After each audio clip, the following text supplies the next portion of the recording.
मैं चेन्नई गया था वापस, और आने के बाद मुझे ऐसा ऐसा समझा कि she cheated on me with 6 other guys. उसने कॉल किया, मुझे कॉन्फ्रेंस कॉल पे लिया, मैं म्यूट पे ही था, और वो बात कर रही है, उसको पूछी कि रितेश को पता चला तो क्या होगा।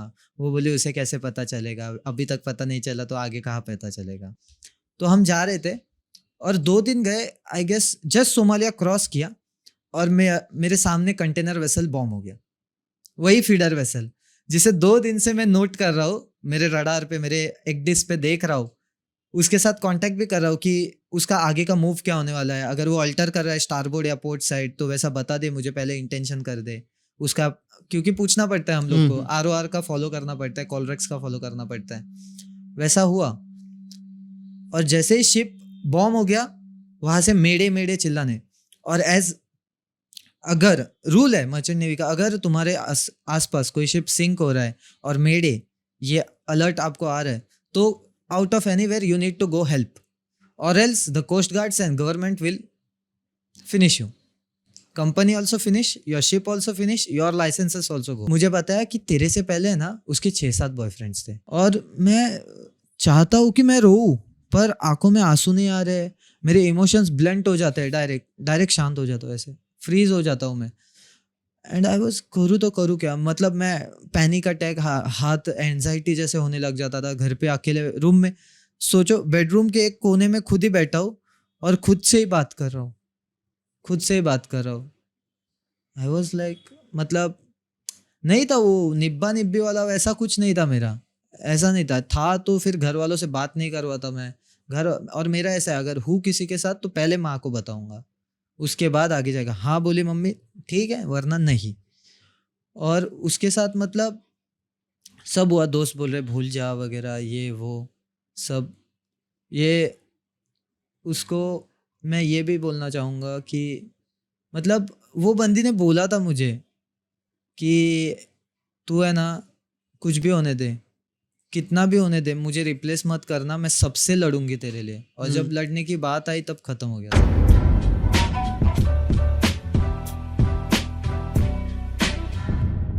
So yo everyone, कैसा कर, this is Dishank Dimle and welcome back to the podcast. आज का podcast is going to be little more than interesting because we have Ritesh in the house. Ritesh is a merchant navy sailor जो बहुत stories के साथ यहाँ पे आया है, उसके पर्सनल लाइफ से भी, शिप पे से भी, and around his life and family.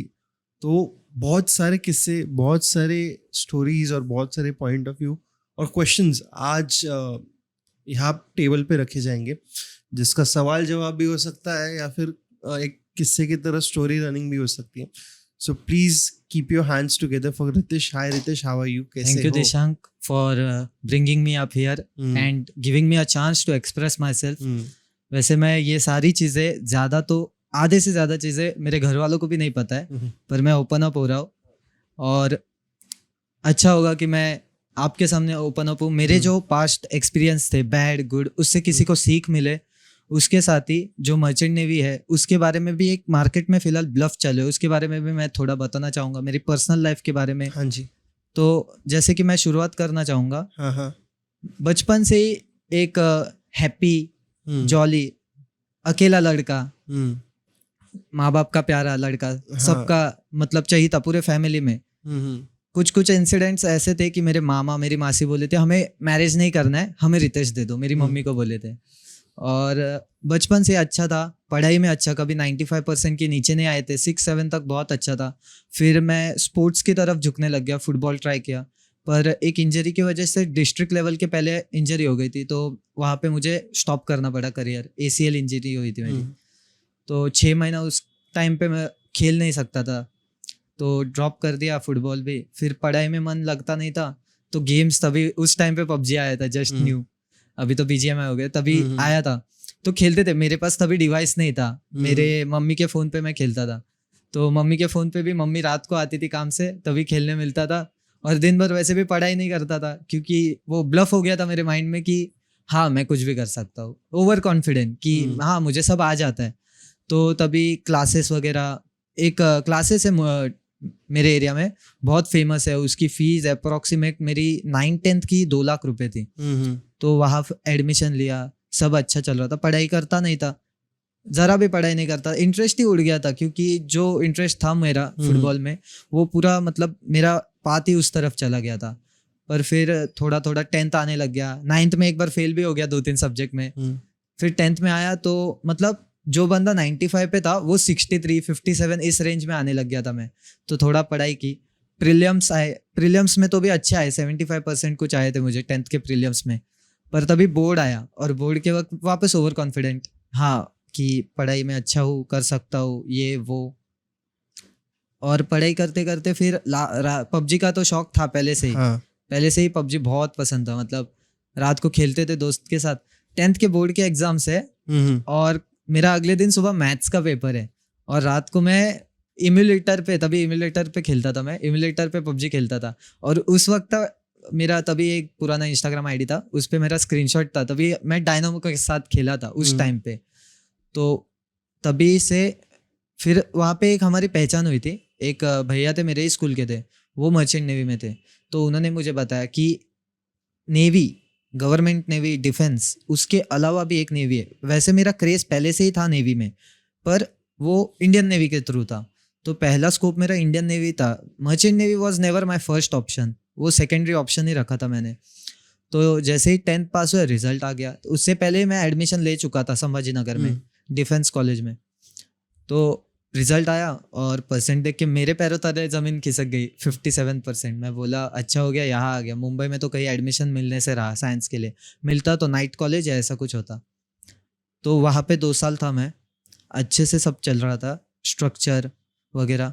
सुबह 4 बजे उठ के शाम तक 9 बजे तक तो हमारा पढ़ाई खाना पीना सब चलता था। सुबह 4:30 को अगले दिन वापस उठो, 9:30 को लाइट बंद, मतलब लाइट बंद रूम की। और ऐसा था ना उस वक्त पे कि हम 11th में थे तो 12th वाले रैगिंग करने आते थे रात को। तो हम लोग क्या करते थे, मैं मेरे 3 पार्टनर्स थे रूम में, एक रूम में 4 जन थे। तो ऐसे रैगिंग करने आते थे ना, तो दरवाजे के सामने हम लोग डायरेक्ट बेड या कवर्ड चिपका देते थे, ठोको तोड़ो, क्योंकि ज़्यादा होने पे वार्डन खुद उठ के आ जाता था। ऐसे ऐसे 1 साल निकल गया और लॉकडाउन लग गया। लॉकडाउन लगने के बाद फिर मैं आई गेस 2021 में वापस गया कॉलेज। तो कॉलेज जाने के बाद अब मैं सीनियर हूँ, और डिफेंस साइड में ऐसा होता है जो सीनियर वो वहाँ पे भगवान, वैसा हो जाता है। हम सीनियर बन गए तो हमारे सीनियर्स ने इतना, जो महाराष्ट्रियन गाइज थे मतलब मुंबई साइड के या हमारे साइड के, वो हमारे सीनियर्स थे, तो वो उतना तंग नहीं करते थे हमें कभी। पर जो दूसरे सीनियर्स थे वो बाकियों को तंग करते थे। तो वैसा मतलब पैम्पर करते हुए आए थे पहले से ही, वैसा बोलूँ तो। फिर 12th के एग्ज़ाम्स आ गए, उधर ही था, सब अच्छा चल रहा था। फिर वहाँ पे ना मतलब एक ग्रुप था ना, उनका रूम नंबर 107 था, अभी हॉस्टल का रूम बताता हूँ 107। तो वो रूम के पीछे ना ऐसा एक पतरा था बालकनी के नीचे, और बालकनी ओपन थी। तो वहां से रूम में से उतर के, बालकनी से उतर के पतरे से नीचे उतर के रात को 1-2 बजे सिटी में, संभाजी नगर के सब लौंडे। और एक दिन हमारे रूम कैसे ऊपर थे, हमने देख लिया, मैं वेट कर रहा था कब ये वापस आएंगे। ये वापस आए 2 बजे, और हमारे पास तो अभी फोन नहीं रहते थे, पर हम लोग में से जो छुपाते सब है, छुपाया था सबने। तो जिनके पास फोन था वीडियो निकाला, अगले दिन डायरेक्टर को वीडियो दिखाया। डायरेक्टर पहले चिल्लाया कि फोन क्यों छुपाया, बाद में डायरेक्टर ने जब वीडियो देखा तब बोला अच्छा हुआ छुपाया तुम लोग ने फोन, मुझे पता तो चला कि मेरे पीछे क्या हो रहा है। और क्योंकि कैमरे का जो फुटेज है ना, नाइट में थोड़ा सा ब्लरी आता था, क्योंकि वहाँ पे कुछ तो इश्यू था उनका, जो लैंड ओनर था पीछे का उसका, तो उस वजह से आता नहीं था कैप्चर। फिर वो मैटर हुआ। तो उसके बाद हमारे एग्जाम्स वगैरह आए, पर उधर एक वार्डन ऐसा था ना, मतलब उसका फेस देखोगे ना, यहाँ से यहाँ तक फटा था, एक्स आर्मी मैन था, और वो हमें स्टोरी बताता था कि वो कारगिल युद्ध में लड़ा था। तो उस टाइम पे कुछ ब्लास्ट वगैरह हुआ था, ड्राइवर थे वो, तो वो ऐसा कट गिर गया था उनके फेस पे। तो एक रात कुछ तो हुआ, बच्चे शोर कर रहे थे 11th-12th के। नाइट टाइम में हमारा पढ़ने का टाइम रहता है, क्लासरूम में ही बिठा के रखते हैं पढ़ने के लिए, सेल्फ स्टडी टाइम। तो हम लोग नीचे चले गए, बाहर बुला के लिया, सेट ऑफ 2 सेट स्टम्प्स के तोड़ दिए बच्चों के पे मार के। हाँ, दो सेट मतलब 6 तोड़ दिए। एक बंदा 11वीं का सातारा का था, नाम नहीं लूंगा उसका, सातारा का था, उसको चलने नहीं जम रहा है, वो डायरेक्ट लेट गया, पैर हिल रहे ही नहीं थे, उसको वैसे उठा के ऊपर लेके गए थे हम, ऐसा हो गया था। आई गेस वो वार्डन अभी वापस आ गया, पर थोड़ा काम हो गया, क्योंकि उस वक्त डायरेक्टर ने फोर्स किया था उसको, हाँ और वो बोला था बच्चे अभी जस्ट खाना खा के सेल्फ स्टडी करने गए तो थोड़ा शोर होता है, बच्चे भाग दौड़ करते हुए बात करते हुए जाते तो सुना नहीं, डायरेक्टर ने कैमरा में देख के बोला कि बच्चे लोग मस्ती कर रहे हैं, ये वो, तुम क्या कर रहे हो, तो मारा। अगले दिन, उसी दिन मारने के बाद रात को 2 बजे उसने मीटिंग रखा, वार्डन ने बुलाया सबको, बिठाया, मैं मेरी मर्जी, सब एक्सप्लेन किया, मैं मेरी मर्जी से नहीं मारा तुम लोग को, मुझे मारना पड़ा, मेरा जॉब है, मुझे मारना नहीं था क्योंकि तुम लोग का भी गलती नहीं था, मैं समझाया पर मुझे ऊपर से ऑर्डर्स आए। अगले दिन सुबह वो वार्डन ने बाहर कमेटी बिठाया, वार्डन, डायरेक्टर आया, डायरेक्टर ने वार्डन को केबिन में बुलाया, वहाँ बातचीत की, उसे बोला बच्चों के सामने डिफेम क्यों कर रहे हो मुझे, और वार्डन चला गया। फिर बाद में डायरेक्टर आया, हमसे बात कर रहा था कि ऐसा ऐसा है, ये वो, उनको आदत नहीं है, उनको पहले से ही जाना था, उनकी बीवी भाग गई है, लड़की भाग गई है, ऐसे स्टोरी बता रहे थे हम। उसका डिफेमेशन कर रहा है। हाँ, तो उसके बाद फिर एग्जाम्स हुए और लॉकडाउन वापस बढ़ने लग गया था, बीच में थोड़ा सा पैच आया हाँ, था कि हाँ। छूट गया था, तो एग्जाम्स होने के बाद मैं वापस यहाँ आ गया, तो लॉकडाउन पैच वापस चालू हो गया था, तो घर पे ही था। तो मतलब मर्चेंट नेवी में जाने के लिए मर्चेंट नेवी IMUCET रखता है, इंटरनेशनल अपना इंडियन मैरीटाइम यूनिवर्सिटी का एंट्रेंस CET एग्जाम रहता है, तो उससे पहले अगर आपको कौन सा कोर्स करना है वो भी डिसाइड करना पड़ता है, इंजीनियर बनना है या ऑफिसर रैंक पे जाना है या नॉर्मल क्रू बन के रहना है। डिफरेंस रहता है ना boys में? तीन स्टेजेस है, और अच्छा। एक चौथा तो वो अलग ही आता है, क्या वो? Electrician officer, Okay. वो उसके लिए अलग कोर्स रहता है। ओके। अगर इंजीनियर बनना है तो बीटेक करके जा सकते हो, हाँ हाँ। अगर ऑयलर वगैरह बनना है तो डायरेक्ट जा सकते हो ओपन सीडी। ऑयलर्स आर दोस तू जो पाइप्स एडजस्ट करते हैं? No, oilers are like majorly they see the pumping, हाँ। see cleaning of oil everywhere, anywhere, hmm. any oil leakages. They are like a assistant for a engineer हाँ। everywhere. Like engineer will be sitting in CCR, and this will be sorry, ECR. This ECR, engine control room. They will be sitting in ECR, and this persons will be going for round checks after 10 minutes, 15 minutes, because when engine is running, that time too much generators working, and also oil leakages are there, turbines and everything. So they go again and again 10, 20. My ship, there were I guess 4 oilers and 1 wiper, 3 engineers and 1 main chief engineer, like this. तो जैसे हम लोग आ रहे थे ना, IMUCET का exam crack किया, और लॉकडाउन की वजह से कैसे, ये 12th पास है, लॉकडाउन पास है, क्योंकि हमने एग्जाम दिए थे तभी, पर फिर भी डिफरेंशिएट कर रहे थे। हाँ, तो डिफरेंशिएट हो गया, ट्राई किया। मेरे 2-3 दोस्तों ने तो ड्रॉप आउट ले लिया 2 साल के लिए, हाँ। अभी उनका डिग्री कंप्लीट हुआ है और मेरा एक सेल कंप्लीट हुआ है, तो वो अभी अच्छी कंपनी में, उन्होंने TS चाणक्य से पास आउट हुआ है, मैं चेन्नई में IMA से पास आउट हुआ था, 1 साल का मेरा DNS था। मैंने DNS चूज किया क्योंकि इट वाज बेटर, ज़्यादा इन्वेस्टमेंट नहीं जा रहा था DNS में, पर बाद में वो शिप ढूंढने में, कंपनी स्पॉन्सरशिप, उस सब में भी खर्चा, मोटा मोटा मेरा खर्चा पूरा 15 लाख तक गया होगा इस पूरे कोर्स में। और स्टार्टिंग से बोलूँ तो एग्ज़ाम क्लियर होने के बाद मेरी रैंक भी अच्छी खासी आई थी, आई गेस 2200 समथिंग मेरी रैंक थी, क्योंकि 12th के परसेंट अच्छे थे, 87% थे।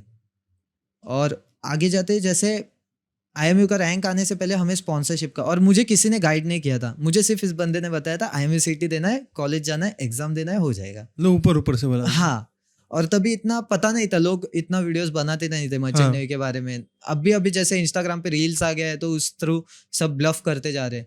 कुछ है, जैसे मैं जानता हूँ कुछ लोगों को, बड़े बड़े इंजीनियर्स है, बड़े बड़े ऑफिसर्स है, 3rd ऑफिसर है, एक फेवरेट 3rd ऑफिसर भी है मेरा उसमें, जिसकी मैं सारे व्लॉग्स देखता हूँ, उसकी रिसेंटली शादी भी हुई है, तो वो गैस कैरियर पे। वैसे है कुछ बंदे जो 1 नंबर काम कर रहे हैं मर्चेंट नेवी के बारे में, जो है वो दिखा रहे, पर कुछ है ना, मतलब बताएंगे आधा सच बताते हैं, आधा असलियत, जो असलियत है उधर असली में क्या हो रहा है।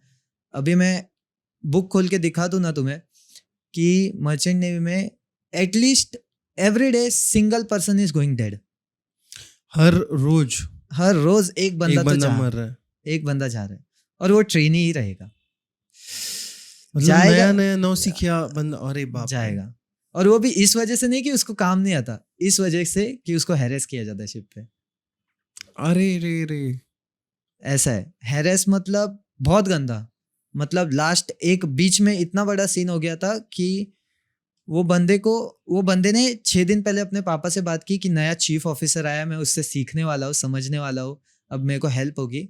और 6 दिन बाद उसके 6 दिन या 2 दिन बाद ही सोपेप स्टोर में उसकी बॉडी लटकी हुई थी, hanging. Hanging, oh my God. Hanging body वो देखने के बाद तो मेरा जो आईएमए का सफ़र था, ऐसी बहुत स्टोरीज है मेरे पास, मैं आगे कंटिन्यू करूंगा। आईएमए का सफ़र था जो कंप्लीट हुआ मेरा 1 साल के बाद, मैं घर पे आया। और उस टाइम पे मैं बताना चाहूँगा, मैं एक रिलेशन में था। अच्छी लड़की थी, पहचान भी अच्छी हुई थी। मतलब उसकी जो टीचर थी ना, वो मेरे दोस्त की बहन थी, हाँ कॉलेज की टीचर। और वो टीचर पहले मुझे पढ़ाती थी हम्म। स्कूल में। हाँ हाँ। तो मतलब बहन जैसी वाइब थी, तो उसके थ्रू पहचान हुई थी, ये वो सब अच्छा चल रहा था। मैं चेन्नई गया था वापस। और आने के बाद मुझे ऐसा ऐसा समझा कि she cheated on me with 6 other guys, बिना पता है, बेस्ट फ्रेंड्स ऐसा। और तुझे खबर नहीं थी इस बात नहीं, की? कुछ भी नहीं, कुछ भी नहीं। जैसे मुझे भी बताने वाला कौन, उसकी बेस्ट फ्रेंड। उसने कॉल किया, मुझे कॉन्फ्रेंस कॉल पे लिया, मैं म्यूट पे ही था। और वो बात कर रही है, उसको पूछी कि रितेश को पता चला तो क्या होगा। वो बोली उसे कैसे पता चलेगा, अभी तक पता नहीं चला तो आगे कहाँ पता चलेगा। और उसके बारे में मेरे घर पे पता था। दिस वाज आपकी ये गर्लफ्रेंड थी जो बोल रहे थे पता चलेगा, तो उसको बाद में ये सब मतलब रीजंस दे रही थी, वो आपकी गर्लफ्रेंड बोल रही थी या बेस्ट फ्रेंड बोल रही थी? नहीं, गर्लफ्रेंड हाँ। बोल रही थी। और पहले ना, मतलब उसकी बेस्ट फ्रेंड उसको पूछ रही थी अगर रितेश को पता चला तो क्या हाँ, क्या करोगी। एग्जैक्टली। तो वो मतलब बता रही थी कि उसको अभी तक पता नहीं चला, वो इतना अंधा प्यार करता है तो उसको क्या ही समझेगा। Not good bro. मतलब ट्रस्ट अगर मेरा ऐसा है, मैं किसी बंदे पे ट्रस्ट करता हूँ ना, तो मैं ब्लाइंडली ट्रस्ट करता हूँ जब तक वो ब्रेक नहीं होता। एक बार ब्रेक हो गया तो मैं मुड़ के भी नहीं देखता उस बंदे की तरफ, ऐसा है मेरा। और ये स्टोरी ऐसा चलते चलते सब अच्छा चल रहा था, उसने मुझे बताया ये सब, मैंने कन्फ्रंट किया। मैं उसका कभी फ़ोन चेक नहीं करता था, कभी नहीं। मैं मेरा इंस्टाग्राम, मेरा व्हाट्सएप, मेरा स्नैपचैट, मेरा ईमेल से लेके सब चीज़ उसके पास था, सब चीज़। पर फिर भी उसने ऐसा किया, तो मैंने एक बार फ़ोन चेक किया तो मुझे मल्टीपल फोटोज़ भी मिले। कॉम्प्रोमाइज था पोजीशंस फिर, मतलब लाइक what was उसका ऐसा था कि तू इतना 6-7 महीना दूर जाएगा तो मैं कैसे रहूँगी। it? अच्छा। एंड आई वाज लाइक, मैंने पहले ही ये क्लियर किया था, मेरी जो फील्ड है उसमें मैं दूर रहूँगा, पर उसका मतलब ये नहीं कि मेरे पीछे कोई चीट करे मुझ पर। I was not deserving that. तो उस बारे में मेरी मम्मी को भी पता था। और जो कुछ बात हुई, तो उसके बाद मैं इतना डिप्रेस हो गया था ना, मतलब मैंने होलसम सब कुछ दे दिया था वो रिलेशन में। मेरा टाइम, पैसे नहीं बोल सकते, टाइम ही दिया था, क्योंकि तभी कमा रहा नहीं था, जस्ट कोर्स कंप्लीट हुआ था मेरा। टाइम वगैरह सब दिया था, पूरा टाइम देता था, जब जब आता था पहले मिलने जाता था। और मेरा एक बेस्ट फ्रेंड है उसको ही लेके जाता था। उसका तो मतलब अलग ही स्टोरी है। उसने एक गाड़ी लिया जुपिटर करके, और जिधर से लिया, नवी मुंबई से लिया था, जिससे लिया वो बंदा ही भाग गया। अरे और उसने एनसी किया, तो अभी तक नंबर प्लेट ही नहीं आया उसकी गाड़ी को, वैसे ही है गाड़ी। तो वैसी गाड़ी पे हम दोनों जाते थे, उससे मिले। डोंबिवली का एक एरिया है एक्सपीरिया मॉल करके, उस तरफ ईस्ट में, तो उधर मिलने जाते थे वगैरह। तो सब अच्छा था, वो भी मिलता था, वो भी उसे जानती थी। लास्ट में अचानक उसने मुझे ब्लॉक वगैरह कर दिया। फिर मैं बात किया, मैं उसके घर पे जाके बात किया, तो उसकी मम्मी मुझे बोलती है हम लोग में ऐसा चलता नहीं, आप हमारे कास्ट के नहीं हो, हम लोग के कास्टिज्म में, हम हमारी जाति में शादी करेंगे। आई वॉज लाइक ब्रो, मैं शानों को ही मराठा हूँ, हिंदू हूँ मैं और कौन सी नीची जात है मेरी। और ये 2026, यू आर इन 20s, इसमें तुम कास्टिज्म ला रहे हो।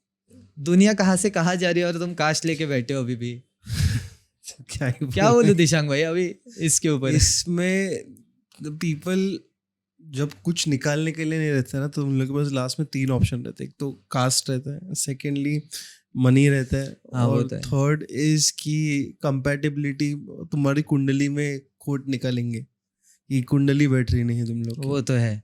और वैसे भी ये स्टोरी जितना भी अभी आप लोग मुझे आपके सामने देख रहे हो, उस रीजन के पीछे सिर्फ एक ही बंदी है, वो उसके बारे में मैं आगे लास्ट में बताऊंगा।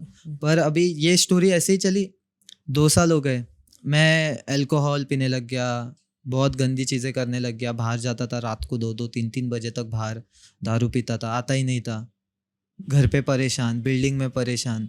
कभी भी आके एक दिन तो आके कैसे हो गया था पता है, मैं स्कूटी से उतरा, मुझे छोड़ा किसने ये भी पता नहीं, अकेला ही गया था, दोस्त कोई नहीं, किसने तो स्कूटी से छोड़ा, बिल्डिंग के गेट पे खड़ा था ऐसे पकड़ के 1 घंटा, फिर वो अंदर गया, अंदर के गेट को पकड़ के ऐसे खड़ा था, घर में जाके सो गया।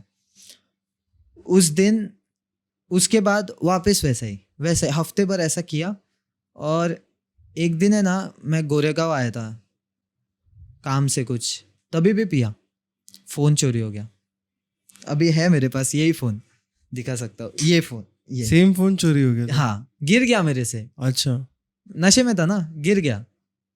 क्योंकि मैं अपना दुख घर पे ज़्यादा नहीं बताता, क्योंकि मेरी मम्मी का बताऊँ तो प्रोफेशन गवर्नमेंट से है, हाँ। और उनके उसके वजह से उसको पहले से ही बहुत ज़्यादा टेंशन रहता है। हाँ। और उसके बाद जो घर संभालने वाला है वो मैं ही हूँ अभी, जो करना है वो मुझे ही करना है, उसकी भी ज़्यादा अभी सर्विस नहीं बची है।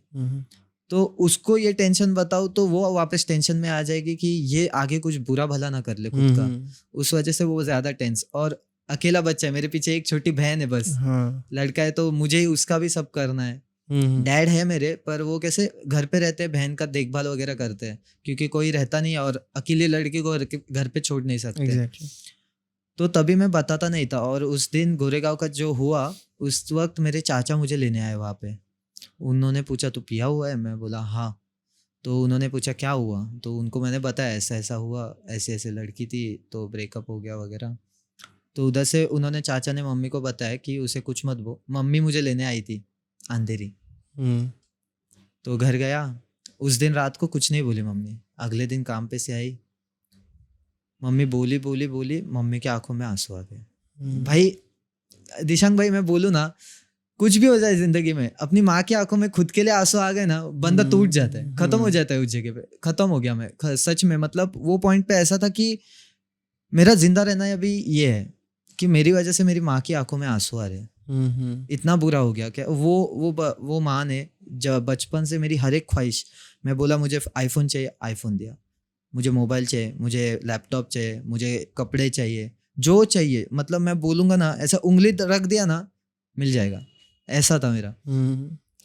तो फिर मैंने, उसके बाद भी हुआ था ये सीनरियो के बाद, फिर मम्मी ने समझाया वगैरह तो छोड़ दिया। दोस्त भी आया था मेरा, एक बोला था ना मेरे साथ आता था पलावा, तो वो मुझे बोला क्या रितेश, एक लड़की है क्या, आएंगी ना? मैं बोला वैसी बात नहीं है रे, मतलब अपन किसी पे ट्रस्ट करते हैं तो वो ट्रस्ट ब्रोक होने के बाद खुद पे ये होने लगता है कि वापस किसी पे ट्रस्ट करूँ कि नहीं।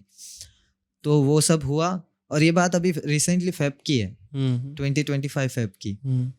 तो उसने बोला छोड़ जाने दे, और उसके बाद मैं 10 दिन घर से बाहर ही नहीं निकला, पूरे घर पे ही रहता था, खुद डिटॉक्स कर रहा था अपनी बॉडी, रोज जूस पीता था, डिटॉक्स कर ली बॉडी।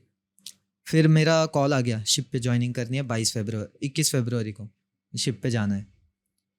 तो फिर मैं गया वहाँ पे, उनको बोला ठीक है मेडिकल करके आ जाना, मेडिकल किया, आ गया।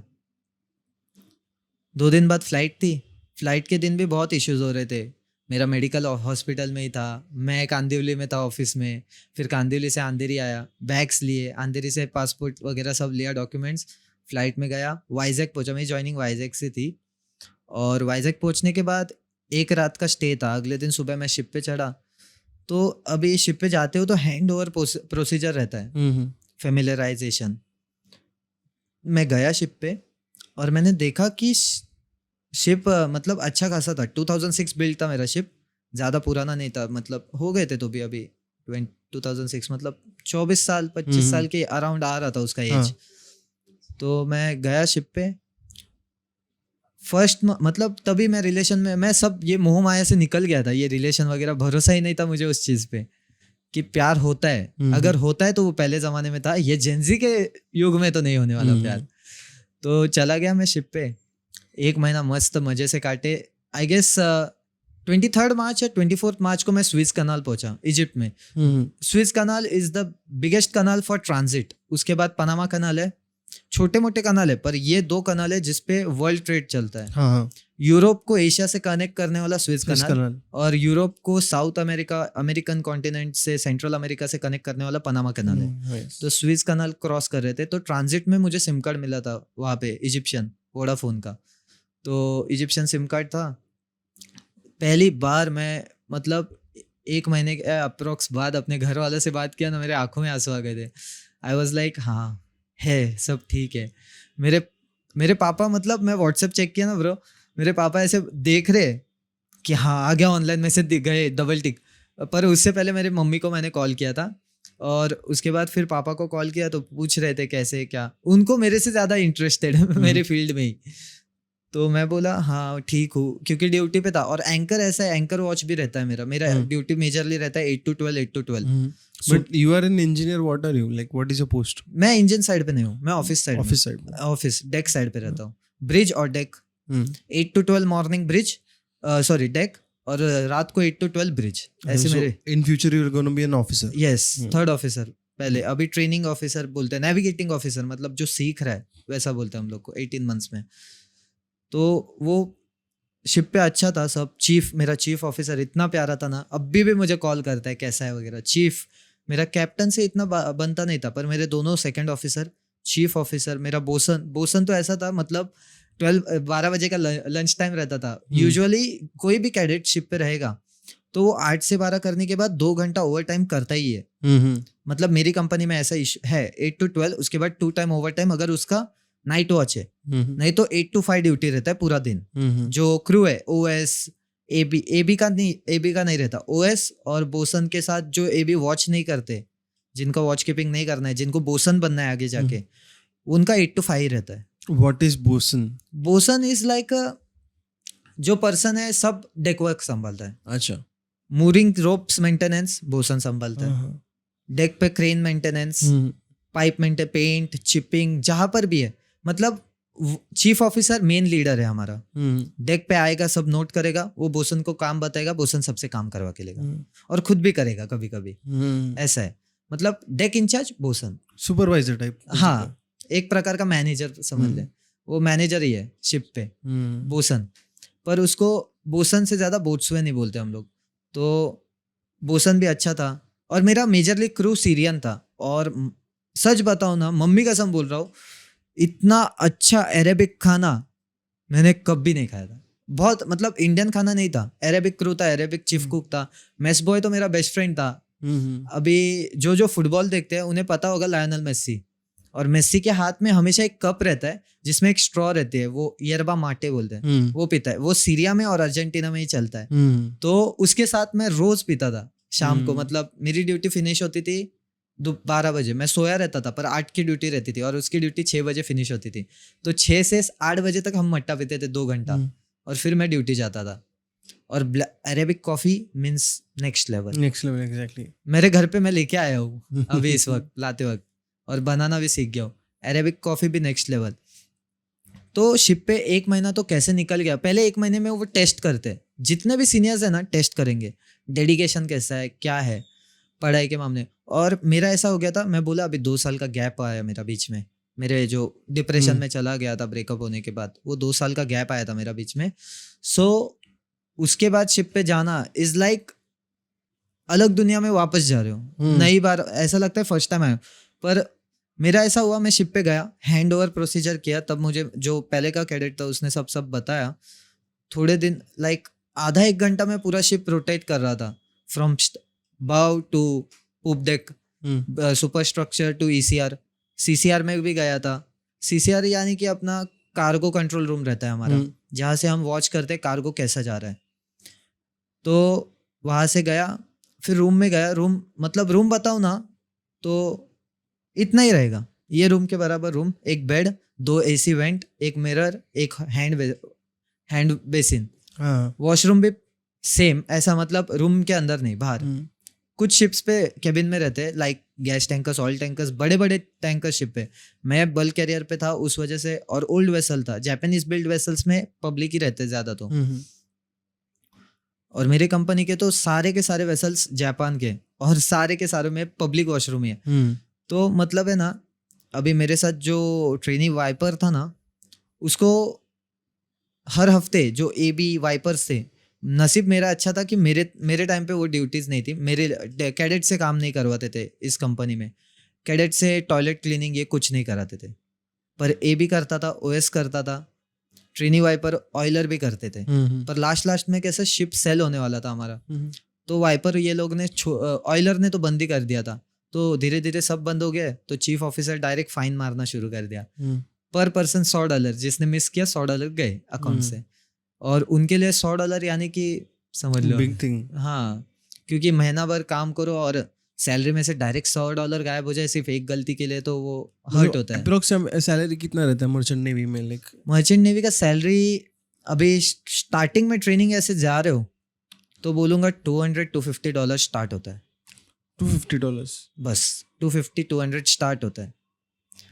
और वो भी मैं बता रहा हूँ, अगर तुम वेसल पे जा रहे हो या ऑफशोर पे जाते हो तो कम भी हो सकता है उससे, लाइक 150-180 स्टार्टिंग में। हाँ, पर आगे जाके और मर्चेंट नेवी ऐसा ब्लफ कर दिया है कि पैसा बहुत है। सच बताओ तो मर्चेंट नेवी में पिछले 10 साल से सैलरी बढ़ा नहीं है, हाइक नहीं आया सैलरी का। ITF बोलता है आएगा आएगा आएगा, नहीं आया अभी तक हाइक। सैलरी हाइक्स नहीं आ रहे, सैलरी रेज नहीं कर रही है कंपनी, लोगों को साइन ऑफ नहीं मिल रहे जल्दी से जल्दी। लोग बोलते हैं हाँ 6 महीना इधर 6 महीना उधर, नहीं 6 महीना उधर नहीं होता है। अगर एक बार चढ़ गए, जब तक रिलीवर नहीं आता अटका देते हैं। पर अभी वो अच्छा किया, ITF का रूल है 11 मंथ से ज्यादा रुक नहीं सकता कोई भी बंदा। तो वो होने के बाद फिर मैं बोला, 1 महीना चला गया, स्विस क्रॉस किया, तो मेरा फर्स्ट पोर्ट था इटली। अच्छा। PMB no. और इटली गए तो घूमना तो है, पर ऐसा था कि मेरी कंपनी का जो क्रू है सीरियन है। अभी बताओ तो सीरिया में फिलहाल वॉर चालू है, पिछले 14 साल से वॉर चल रहा था। इस दिसंबर में वो फ्री हुए, उनका जो सल्तनत था बशर असद, उस वजह से। तो उस वजह से बहुत सारे वो, मतलब बोलो ना कोलंबिया का पैब्लो एस्कोबार गवेरिया, वैसे ही सेम सीरिया का वो, मतलब खुद के बंदों को मारता था। अभी फॉल हुआ ना सीरिया। हाँ, सीरिया का अभी नया आया है, वो भी USA ने बिठाया। हाँ, अहमद अशर्रा। तो अभी नया आया है सीरिया का जो प्रेसिडेंट है, और वो बहुत अच्छा है, सच में बहुत अच्छा है। उसने सारे देशों के साथ यूनिटी कर लिए। इराक के साथ, ईरान बोल रहा हूँ, इजराइल जो सीरिया पे बॉम्ब करता था उसके साथ उनकी अच्छी जम रही है अभी। तो जो बशर असद ने किया ना, खुद के ही बंदों को लेता था वो आर्मी में, और अपने ही फैमिलीज को मारने बोलता था आर्मी वाले बंदों को।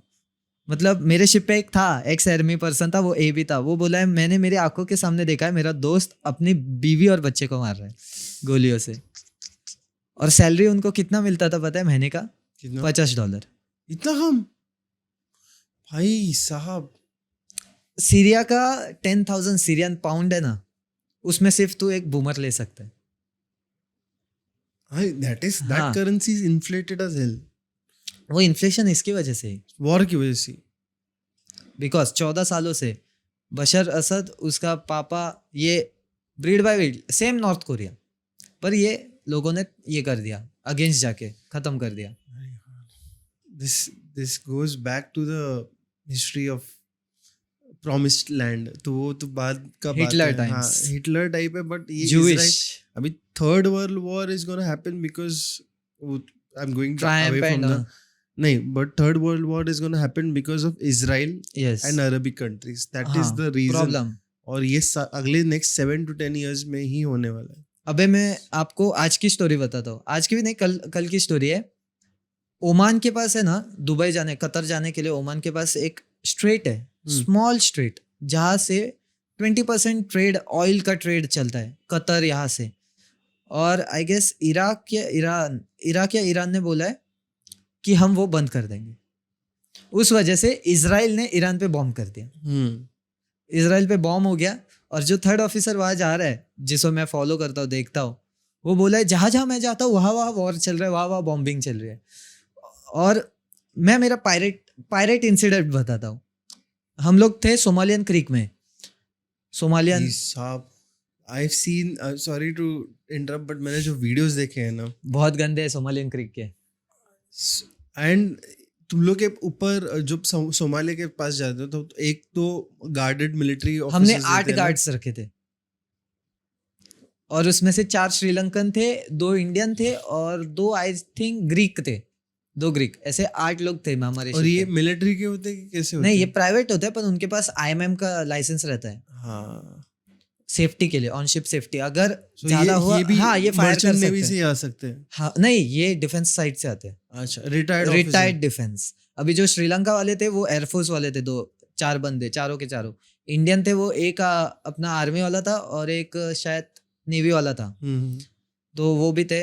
पर ज्यादा सो मैंने देखे हैं ना, जितने भी ये सिक्योरिटी वाले आते हैं उनमें ज्यादा तो अपने इंडिया के साउथ वाले ही बंदे हैं, साउथ के ज्यादा है। एंड मैं इमेजिन कर रहा था कि नॉर्थ साइड के बंदे क्यों नहीं, तो मैंने पूछा कि साउथ के ही ज्यादा दिखते हैं सी साइड में, नॉर्थ के इतने आते नहीं।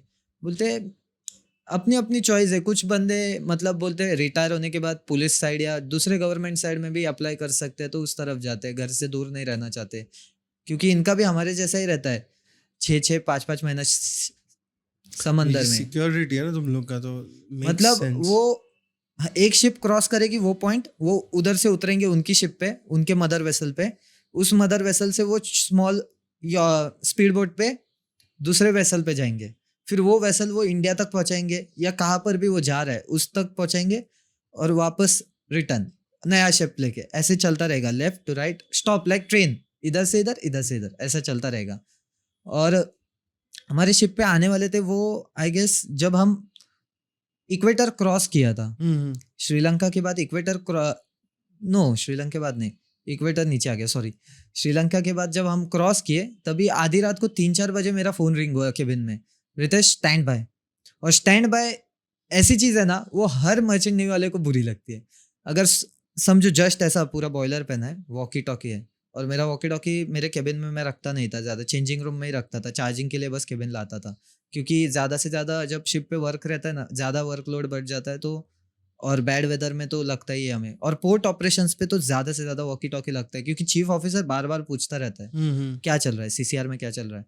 वो आएगा वॉच के लिए CCR में, सेकंड ऑफिसर आएंगे, 2 सेकंड ऑफिसर थे, यूजुअली सेकंड और थर्ड रहते हैं, पर मेरे शिप पे 2 थे। एक जो थर्ड ऑफिसर था उसको बहुत ज़्यादा एक्सपीरियंस हो गया था, 10 साल उसने सेलिंग छोड़ दी थी और वापस आया था, उस वजह से उसको एक्सपीरियंस ऑन एक्सपीरियंस बेसिस दिया था, क्योंकि मेरे शिप से पहले उसने एक शिप किया था। पर तो वो था तो सेफ्टी ऑफिसर ही, थर्ड ऑफिसर का काम ही वही है, safety officer, LSA FFA, life saving. और पायरेट इंसिडेंट क्या था वो? पायरेट इंसिडेंट बोलूँ तो हम जैसे ही हमारे शिप पे आए और we are going heading towards Red Sea और सोमालिया, मतलब डेडली। और रेड सी के रेड हऊती पायरेट्स ये बहुत फेमस है, हर महीने में 1-2 बार तो न्यूज़ आएगी कि रेड हऊती पायरेट्स ने शिप बॉम्ब कर दिया। वो अटैक नहीं करते, डायरेक्ट मिसाइल बॉम्ब, जगह पे शिप खत्म। तो हम चल रहे और हमारे बगल से एक आई गेस कंटेनर वेसल था, ज़्यादा बड़ा भी नहीं, फीडर कंटेनर वेसल था जो रेड सी थ्रू जा रहा था, और हम सिक्योरिटी थी, हमें पता था, पहले ही इंटेंशंस आ गए थे रडार पे वगैरह, GPS पे, और कंपनी को भी एजेंट वगैरह इन्फॉर्म कर देते हैं, डिफेंस इन्फॉर्म करता है, उस कंट्री की गवर्नमेंट इन्फॉर्म करती है, तो हमें पता था, तो उस वजह से हाई अलर्ट पे ही रहते थे। ये 8 के 8 बंदे, 4 सुबह 4 रात को ऐसे करते थे शिफ्ट वाइज। तो हम जब रेड सी एंटर किए और आई गेस 2 दिन वो कांस्टेंट, क्योंकि हमारा स्पीड लेस था, हमें कंपनी ने इंस्ट्रक्शंस दिया था स्पीड लेस रखने के लिए इटली तक, ताकि वोएज टाइम पे पहुंचे, जल्दी पहुंचेंगे, और पैसा कम दिया, वो कंपनी का आउट ऑफ, वो हमारा बिजनेस नहीं था, वो कंपनी का है, लुकआउट पूरा। तो हम जा रहे थे और 2 दिन गए, I guess just Somalia cross किया और मेरे सामने कंटेनर वेसल बॉम्ब हो गया, वही फीडर वेसल जिसे 2 दिन से मैं नोट कर रहा हूँ, मेरे रडार पे, मेरे एक्डिस पे देख रहा हूँ, उसके साथ कांटेक्ट भी कर रहा हूँ कि उसका आगे का मूव क्या होने वाला है, अगर वो अल्टर कर रहा है स्टारबोर्ड या पोर्ट साइड तो वैसा बता दे मुझे, पहले इंटेंशन कर दे उसका, क्योंकि पूछना पड़ता है हम लोग को, ROR का फॉलो करना पड़ता है, कॉलरेक्स का फॉलो करना पड़ता है, वैसा हुआ। और जैसे ही शिप बॉम्ब हो गया, वहां से मेडे मेडे चिल्लाने, और अगर रूल है मर्चेंट नेवी का, अगर तुम्हारे आसपास कोई शिप सिंक हो रहा है और मेडे ये अलर्ट आपको आ रहा है, तो out of anywhere you need to go help, और else the coast guards and government will finish you. company also finish, your ship also finish, your licenses also go. That is the reason. So we helped, we tracked them down till Swiss. We were, because we can't wait. कितना distance था? I guess 2 nautical miles, more than 2 nautical miles, something 2.9 or 2.8. वो vibrations हमारे ship पे आए ना, पूरा ship engine room से ऊपर तक वाइब्रेशंस आ गए थे. अरे बाप रे. मेरे- How were they bombed? Like what was the missiles, air? Air to ground. Damn. So they, I thought, मैंने जो देखा था, right? हाँ So what they used to do is speed boats में TNT डाल के स्पीड बोट्स पुश करते direct. हाँ, वैसा भी करते हैं. पर ये अहूती पायरेट ज्यादा तो बॉम्बिंग करते हैं ऐसे. अगर सोमालियन पायरेट्स होते हैं तो वो स्पीड बोट्स बेचते हैं या खुद आते हैं, और उनके पास हमेशा. अभी ये स्पीड बोट वाला इंसिडेंट मैंने भी देखा था कि एक स्पीड बोट आ रही है और ये फायर करके शूट डाउन कर शूट देते आउट हैं कर रहे हैं. वो स्पीड बोट को. वो पता है, मैंने देखा था वो वीडियो भी, तभी शिप पे ही था. तो ये होने के बाद हमने वो जितने भी थे, पर उसमें एक कैजुअलिटी हो गई थी. उनका जो बोसन था उसकी डेथ हो गई थी ऑन स्पॉट, क्योंकि उस टाइम पे डेक वर्क चल रहा था उनका कुछ, और जब हिट हुआ तो बोसन को कुछ तो मेटल पार्ट्स पियर्स हो गए. हाँ. पियर्स हो गए, आर पर निकल गए. शिप का रेक का मेटल पार्ट आर पर निकल गया उड़ के. तो उसकी बॉडी भी हमारे शिप पे ही थी, फ्रीजर में रखी थी बॉडी. हाँ, ये पता है मेरे को. फ्रीजर में बॉडी फ्रीजर में रख के हमने स्विस में बॉडी के साथ उन लोगों को ये किया, तो कंपनी को पैसे मिलते हैं. रैप करके. हाँ, रैप वगैरह सब, मतलब बेडशीट थे, वाइट बेडशीट्स, उसमें सब करके उनके ही बंदों ने किया. जो ओल्ड वेसल पे थे ना, उनका मेडिकल ऑफिसर और हमारे मेडिकल ऑफिसर ने थोड़ी हेल्प की. कुछ लोगों को थोड़ी बहुत हल्की छोटी मोटी चोटें लगी थी. और ये पहुंचने के बाद, ये मैंने कभी अपनी स्टोरी मम्मी को बताई नहीं. अगर बता दिया तो मुझे मर्चेंट नेवी में वापस शिप पे जाने नहीं देगी, क्योंकि मेरी मम्मी आई है आज वही देखने के लिए. इधर बैठिए. ये सिनेरियो अभी तक मैंने बताया नहीं है घर पे. अगर बता दिए तो वापस मेरा जाना बंद हो जाएगा. तू इधर 15,000 की नौकरी कर ले, पर शिप पे मत जाए, ऐसा बोल देंगे. तो ये इंसिडेंट हुआ था, तो उन्हें हमने स्विस में डिपोर्ट कर दिया था. तो स्विस गवर्नमेंट, इजिप्शियन गवर्नमेंट से कंपनी को अप्रेजल मिला था, और हमको भी अप्रेजल मिला था. हमको रिकॉग्नाइज किया था हेल्पर्स की वजह से. स्विस से निकलने के बाद हम, but before we move ahead, मेरे को एक क्वेश्चन है. Now air to land missile जो रहते हाँ. हैं, राइट, इसके लिए merchant ballistic missiles. Ballistic missiles जो हाँ. रहते हैं अपने, इवन इफ रॉकेट लॉन्चर्स आते हैं, हाँ, what's the defence? No defence. Merchant navy have no defence. अगर हम किसी को थोड़ा सा खरोच भी कर दे तो हमारा पूरा जिंदगी बर्बाद, खत्म जिंदगी. देयर शुड बी समथिंग ना. That's why they are security in some regions. There is another region like this, Red Sea like region. There is another region which is Singapore, Malacca Strait. Same scenarios, but no bombing, but piracy. Piracy. Too much piracies. उस ship से सामान चोरी करके बेचने का try. पैसे, पूरा ship चोरी कर लेते. इतना कंटेनर में कुछ ना कुछ होएगा ही ना. अभी मेरा शिप तो आ रहा था रशिया से, मलाक्का स्ट्रेट में. मैं लेके आ रहा हूँ घोड़े का खाना, उसका चोरी करके क्या मिलेगा? इन लोग को आइडिया नहीं रहता ना क्या है क्या नहीं है. मेजरली वो अटैक कहाँ पे करते हैं? कंटेनर्स पे. बड़े बड़े कंटेनर्स कंपनीज है, जैसे अभी नाम नहीं लूंगा. ब्लू मार्किंग देखा होगा तूने, ब्लू कंटेनर्स रहते हैं उनके, वो शिप है. पिंक कलर के कंटेनर वाली है, ऑरेंज कंटेनर. ये बड़ी शिप्स है. ये बोलेंगे ना, माफियाज है शिपिंग लाइन के कंटेनर वाले. इनका मतलब थोड़ा सा भी लॉस हुआ, इनको फर्क पड़ता है, इतना पड़ना नहीं चाहिए, पर इनका जो प्रॉफिट लेवल चल रहा है ना अभी मार्केट में, इन सारी कंपनीज का बहुत एक्सट्रीम लेवल प्रॉफिट चल रहा है इनका. तो ये जो स्टोरी चल रही थी, स्विस में डिपोर्ट करने के बाद हमारा नेक्स्ट स्टॉप था इटली, पियोम्बिनो. तो उससे पहले था हमारा एक इंस्पेक्शन होता रहता है. PSO आता है, पोर्ट सिक्योरिटी ऑफिसर. तो हमारे शिप का इंस्पेक्शन ग्रीस है, क्योंकि मेरी कंपनी ग्रीस से रजिस्टर्ड है. तो ग्रीस में हम कलमत्ता गए थे. इतना ब्यूटीफुल सिटी भाई, सच बताऊँ ना, बहुत ज़्यादा ब्यूटीफुल सिटी. और मतलब ये बोलते हैं ना कि ग्रीस चले जाओ, अगर किसी को यहाँ बंदी नहीं मिल रही, ये आजकल नया शुरू किया है ट्रेंड कि ग्रीस चले जाओ, यहाँ पे पैसे भी मिलेंगे, शादी वहाँ पे है. असल में है वो सिटी में. लाइक पर गर्ल के लिए 0.1 मैन रहेगा, इतनी बुरी हालत है वहाँ पर. मतलब एक बंदे के लिए 8 लड़कियां, ऐसी सिचुएशन है वो सिटी की.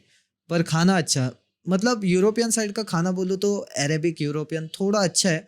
पर चाइना गया तो मैं पागल हो गया था.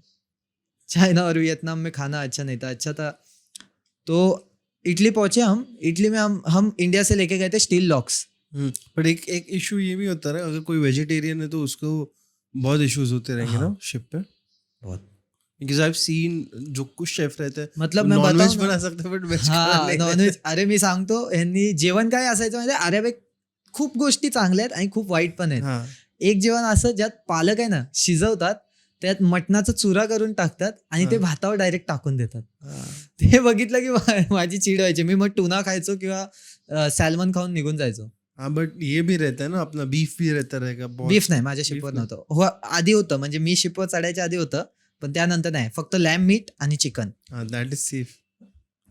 आणि असलं मला बोलायचे, हे रितेश इट्स बीफ, आणि आपल्या कळून येतं ना, वो समझ में आ जाता है देखने के बाद एक बार, और वो काटते समय भी रेड मीट दिख जाता है फटाक से. वैसे अपना लैम्ब का मीट भी समझ जाता है, वो डायरेक्ट नीचे से ऐसा नहीं है, पीसेस में नहीं आता लैम्ब का मीट, पूरा लैम्ब आ जाता है. तो वो लटकाते और अंदर ही कट करते हैं मशरूम में. तो हम इटली पहुंचे और इटली पे हमें उतरने नहीं दिया. तभी मैं बताऊंगा, जितने भी सीफेरर्स है इस पॉइंट पे मेरे से कनेक्ट करेंगे. अगर यूरोप में हो और शिप पे वाईफाई का इशू है तो किसी से भी पूछ लो, लाइफ सेल जैसा सिम कार्ड नहीं है. It is best and better than everything, Lifecell वाला सिम कार्ड.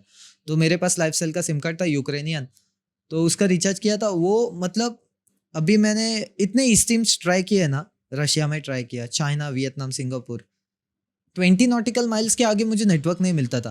पर यूरोप में 25 nautical miles, 50 nautical miles, Greece से दूर हूँ मैं, 50 नॉटिकल माइल्स, मुझे नेटवर्क आ रहा है 3 स्टिक्स 5G, और वो भी फुल स्पीड चल रहा है शिप में मेरे केबिन के अंदर. और ये इंडियन, एशियन या रशियन सिम कार्ड मैं यूज कर रहा था, मुझे नेटवर्क ही नहीं आता था. केबिन से बाहर जाके बैठना पड़ता था घर वालों से बात करने के लिए, या तो खिड़की में फोन रख के टेबल पे चढ़ के ऐसे बैठता था मैं बात करने के लिए रात को. और टाइम इशू, मैं 8.5 घंटे 5.5 घंटे आगे इन लोग से या इन लोग से पीछे, ऐसा होता था. तो इटली में हमने डिस्चार्ज किया, हमारा था स्टील लॉक्स इन ब्लूम था, स्टील ब्लूम, हमने GSW से लिया था यहाँ से. वो करने के बाद हम गए Malta is the beautiful island I ever seen. वहाँ पे इंडियन पॉपुलेशन भी बहुत ज़्यादा है माल्टा में. तो माल्टा में हमारा था बंकर में जब हमारे पास बंकर वेसल आया ना, बंकरिंग करते समय एक इशू कर दिया था ऑयलर ने. मतलब वो ऑयलर थोड़ा सा क्रैंक था, मुझे तो ऐसा ही लगता था. कभी भी देखूँ ना उसका मुंह ऐसे रहता था, गुस्से में हमेशा ऐसे. मतलब कुछ भी अच्छे से पूछो, हाँ हाउ आर यू, ताहा ब्रो. मतलब उसके ऐसा लगता था कि मैं उसके सैकड़ों करोड़ों पैसे लेके भाग गया था, या उसका कुछ मैंने चुरा लिया, ऐसा करता था वो.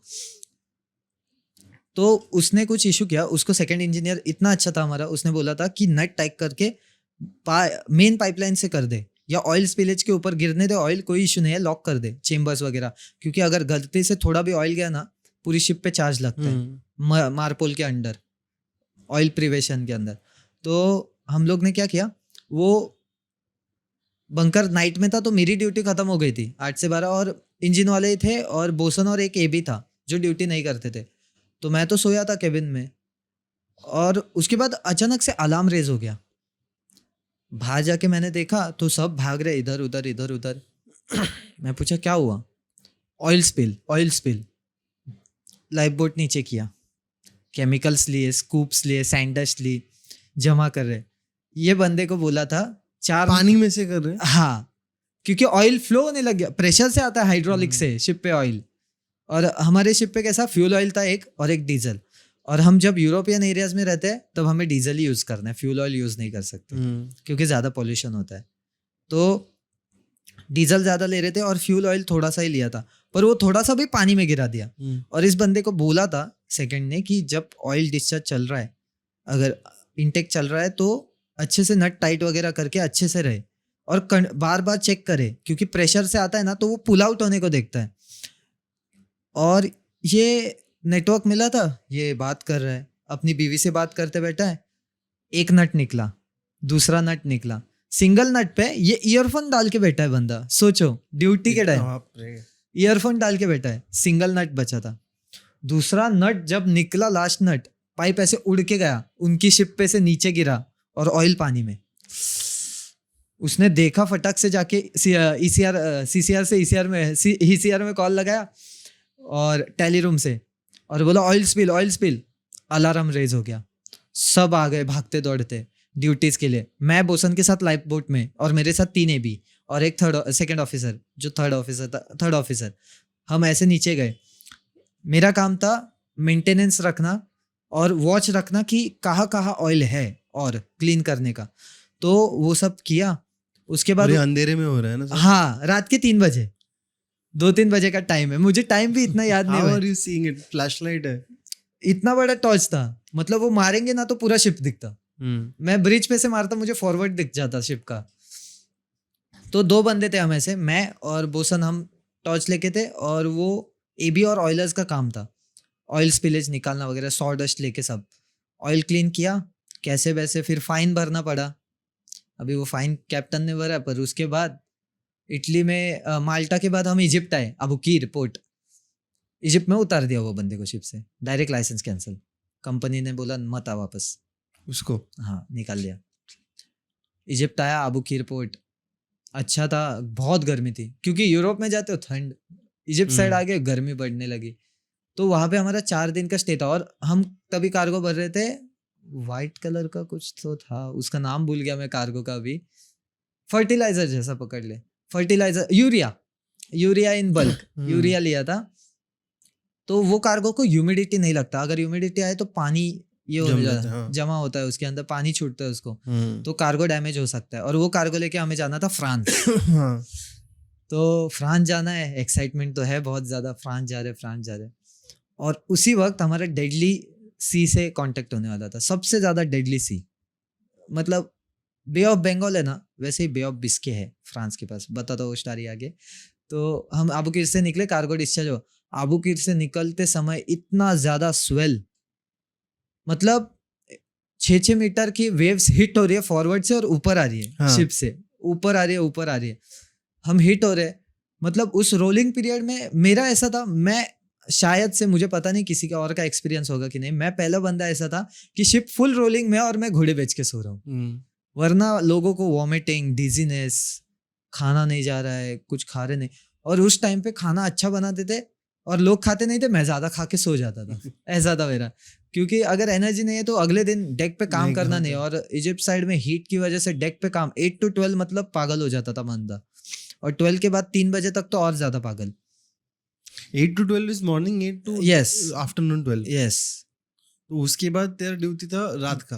8 to 12, क्योंकि मेरा बोसन अच्छा था। हाँ। खाने के टाइम पे मैं, वो उसका खाना पहले होता था, वो बैठ जाता था, मैं खाना खाता था, मैं उसको देखता था, फिर वो ऐसे देखता था मेरी तरफ, इतना प्यारा, डायरेक्ट बोलता था चला जा तू केबिन, क्योंकि करने के लिए थे, इतना ज्यादा काम नहीं था, क्योंकि मैं, हमारा चीफ है ना, शिप वेल मेंटेन्ड था। चीफ ऑफिसर ने वेल मेंटेन्ड शिप रखा था, जहां जहां रश था पूरा। हमने जो क्लोज डेक्स थे ना हमारे क्रेन के बीच में, दोनों 4 हैच कवर्स थे, 4 हैच के बीच में हैच कवर्स पेंटेड थे, रेलवे पेंटेड थे। क्लोज डेक तो मैं शिप पे गया था तभी ग्राइंडिंग शुरू किया था हमने वाइजैक के बाद, इजिप्ट पहुंचने से पहले पेंट हो गए थे क्लोज डेक और हैच कवर्स। उसके बाद बचा था मेन डेक, पूप डेक, और जो सुपर स्ट्रक्चर एकोमोडेशन हमारा रहने का है वो सब बचा था। इंजन रूम तो लास्ट में इन लोगों ने साउथ अफ्रीका क्रॉस करने के बाद शुरू किया था पेंट करने के लिए, क्योंकि तभी वेसल सेल होने वाला था। बट ये ऑफ शोर होता है कि ऑन शोर होता है? मतलब ऑन शोर, चलते चलते हो रहा है। हाँ, चलते चलते सब करते हम। मतलब बोलोगे ना कि इतना, मतलब बहुत सारी ट्रेजेडीज भी देखी मैंने, बहुत सारी अच्छी चीजें भी देखी। मतलब मैं काम कर रहा हूँ डेक पे, 10 बजे का टाइम है आई गेस, हाँ बे ऑफ बिस्के में थे, 10 बजे का टाइम है, और मैं देख रहा हूँ कि यहाँ से 25 डॉल्फिन्स और यहाँ से 25 डॉल्फिन्स दोनों शिप की साइड से आगे आ रहे भाव के लिए। और तभी मैं फोन, डेक वर्क के लिए मैं फोन लेके नहीं जाता, यूजुअली ब्रिज पे ही लेके जाता था डेक वर्क के लिए। अगर वो वीडियो ले लेता तो बहुत अच्छा था। वो अभी तक याद है मुझे, मेरे कैप्टन के पास वो वीडियो है उस वक्त का। दोनों साइड से ऐसे डॉल्फिन्स आए थे, वेल शार्क नहीं देखे पर डॉल्फिन्स बहुत सारी। और फिर हम वहां से गए, जिब्राल्टर पहुंचने वाले थे। माल्टा में नेटवर्क आया, तो अबुकीर से जिब्राल्टर लाइक 5 days का हमारा था। स्पीड के ऊपर भी डिपेंड करता है, हमारी तभी 13-14 स्पीड चल रही थी, या 12-13 नॉट्स ऐसी स्पीड मेंटेन थी। और मेरा नसीब इतना खराब था ना कि मेरा जो ऑफिसर था ना, चीफ ऑफिसर, मुझे हर पेपर वर्क में लगा देता था, क्योंकि मेरी हैंड राइटिंग अच्छी थी, इंग्लिश में अच्छा था, फ्लुएंट इंग्लिश बोलता था शिप पे। Ritesh you need to do this. कब कब हम जब एंकर डालते हैं या पोर्ट पे जाते हैं तो सबका engine stop start dead slow ये सब का टाइमिंग रहता है, तो वो सब टाइमिंग मुझे लिखना पड़ता था। इंजन रूम से शीट्स ऊपर आती थी, वो शीट्स का मुझे टैली मारना पड़ता था बैठ के। तो मतलब मैं अगर 8 to 12 ड्यूटी में गया हूँ ब्रिज पे, 11 बजे तक मैं यही कर रहा हूँ। इतना बड़ा रजिस्टर लेके बैठता था। मतलब inside job was more than outside roaming on हाँ, द डेक। पेपर वर्क ज्यादा था। और सीसीआर में तो पेपर वर्क, कार्गो के जितने पेपर वर्क थे, मुझे जब तक इटली में थे पहुंच रहे थे ना, मुझे इसने सब बता दिया था तुझे करना क्या क्या है। और इटली में निकलने के बाद जैसे जैसे आबू किर पहुंचे, वाटर डेंसिटी ड्राफ्ट चेक करने के लिए यूजुअली ऑफिसर्स जाते हैं ड्राफ्ट चेकिंग के लिए, पर ये चीफ ऑफिसर मुझे ट्रस्ट करके भेजता था और हर वक्त मेरा वो ट्रस्ट मैं रख के लाता था उसके लिए, दिखाता था उसको ड्राफ्ट बराबर, आफ्ट कितना स्वेल है, कितना ये है, लेस्ट कितना आ रहा है, ट्रिम कितना आ रहा है शिप पे। तो वो देखने के बाद वो बोला कि रितेश तू कर सकता है। उसके बाद मुझे वो बलास्ट साउंडिंग बताता था। यूजुअली है ना बल्क कैरियर्स ये शिप पे है ना बलास्ट साउंडिंग टैंक्स रहते हैं, बलास्ट टैंक्स, क्योंकि जब शिप एम्प्टी हो जाता है तो वो प्रोपेलर ऊपर नहीं आना चाहिए पीछे से। अगर प्रोपेलर ऊपर आ गया तो स्पीड इफेक्ट होगी, मूविंग का इफेक्ट हो जाएगा उसका। उस वजह से हम टैंक फिल कर देते हैं पानी से। तो हमारे कुछ आई गेस टैंक्स जो बलास्ट टैंक्स थे ना, वो डेप्थ उनकी 15 मीटर्स थी पाइप से लेके, पर अंदर टैंक सिर्फ 3 मीटर्स के थे। 3 मीटर्स के सारे टैंक्स थे। और जो आफ्ट का नंबर 4 का होल्ड का टैंक था वो 4.8 मीटर का था। और टॉप साइड टैंक मतलब टोटली 4 मीटर का था। डायरेक्ट पाइप, ऐसा थोड़ा सा पाइप, उसके नीचे 3 मीटर, 1 मीटर का पाइप था। तो वो सब चेकिंग मुझे करवाता था। मेरी वो डायरी बनाई थी मैंने उधर शिप पे, सब नोट करता था, सब लिख के रखता था उसमें। और जब मैं जिब्राल्टर पहुंचे तो जिब्राल्टर में इंस्पेक्शन वापस आया, प्रोविजन स्टोर आया। और जब जब शिप पे प्रोविजन स्टोर आया है, हर सीफेरर की नींद खराब हुई है, क्योंकि ये कभी भी टाइम पे आते नहीं है। और अगर आ गए तो किसी की ड्यूटी रहती है, किसी की नहीं रहती। और जिनकी नहीं रहती उनको भी बुला लेते हैं, काम करो, सब सामान अंदर लो, अंदर रख दो, प्रोविजन का सामान, कोक, पेप्सी, खाने का खाना सामान, पीना रहता ना सब। और वैसे कुछ अभी कंपनीज ने तो अल्कोहल बैन कर दिया शिप्स पे, पर कुछ शिप्स पे रहता है। मेरी कंपनी में तो बैन है, क्योंकि मेजरली मेरे शिप पे मुस्लिम थे, सीरिया से थे, तो मुस्लिम और क्रिश्चियन थे। और हाँ, पर मेरे शिप पे सिगरेट बहुत ज़्यादा देते थे, बहुत ज़्यादा। मतलब मैं आने वाला था, मैं पीता नहीं हूँ सिगरेट, मैं आने वाला था तो मैं लेके आ गया वापस। तो वो सब लोग को दे देते सिगरेट्स। हाँ, क्या करेंगे आगे, शिप सेल हो रहा है, न्यू क्रू आ रहा है, तो लेके जाओ फुकट में, क्या करोगे ये करके। उस वजह से तो मैं जा रहा था, फ्रांस पहुंचा, बोर्दो। फ्रांस पहुंचने के बाद मैं 15 दिन एंकर था, 15 दिन एंकर, ना सिटी में जा रहा हूँ ना बाहर आ रहा हूँ। और मतलब कुछ लोगों को एंकर पसंद है कि सिटी के पास हो, नेटवर्क भी मिल जाता है, काम कम होता है। पर मेरा ऐसा है कि मुझे सिटी में तो जाओ, नहीं तो इधर है बीच में लटका के रखा है, मुझे पसंद नहीं। क्योंकि ना मैं सिर्फ समंदर देख रहा हूँ, रोज वही जमीन देख रहा हूँ, रोज वही लोग दिख रहे। तो बोर्दो में ऐसा था कि बोर्दो लोग वहाँ के फ्रेंच में वो सिटी को बोर्दो बोलते हैं, हम अगर बोलने गए तो बोर्देक्स बोलते हैं हम। तो वो सिटी रिवर के अंदर है। और अभी जो इंसिडेंट मैं बताने वाला हूँ वो वही हुआ था शिप पे।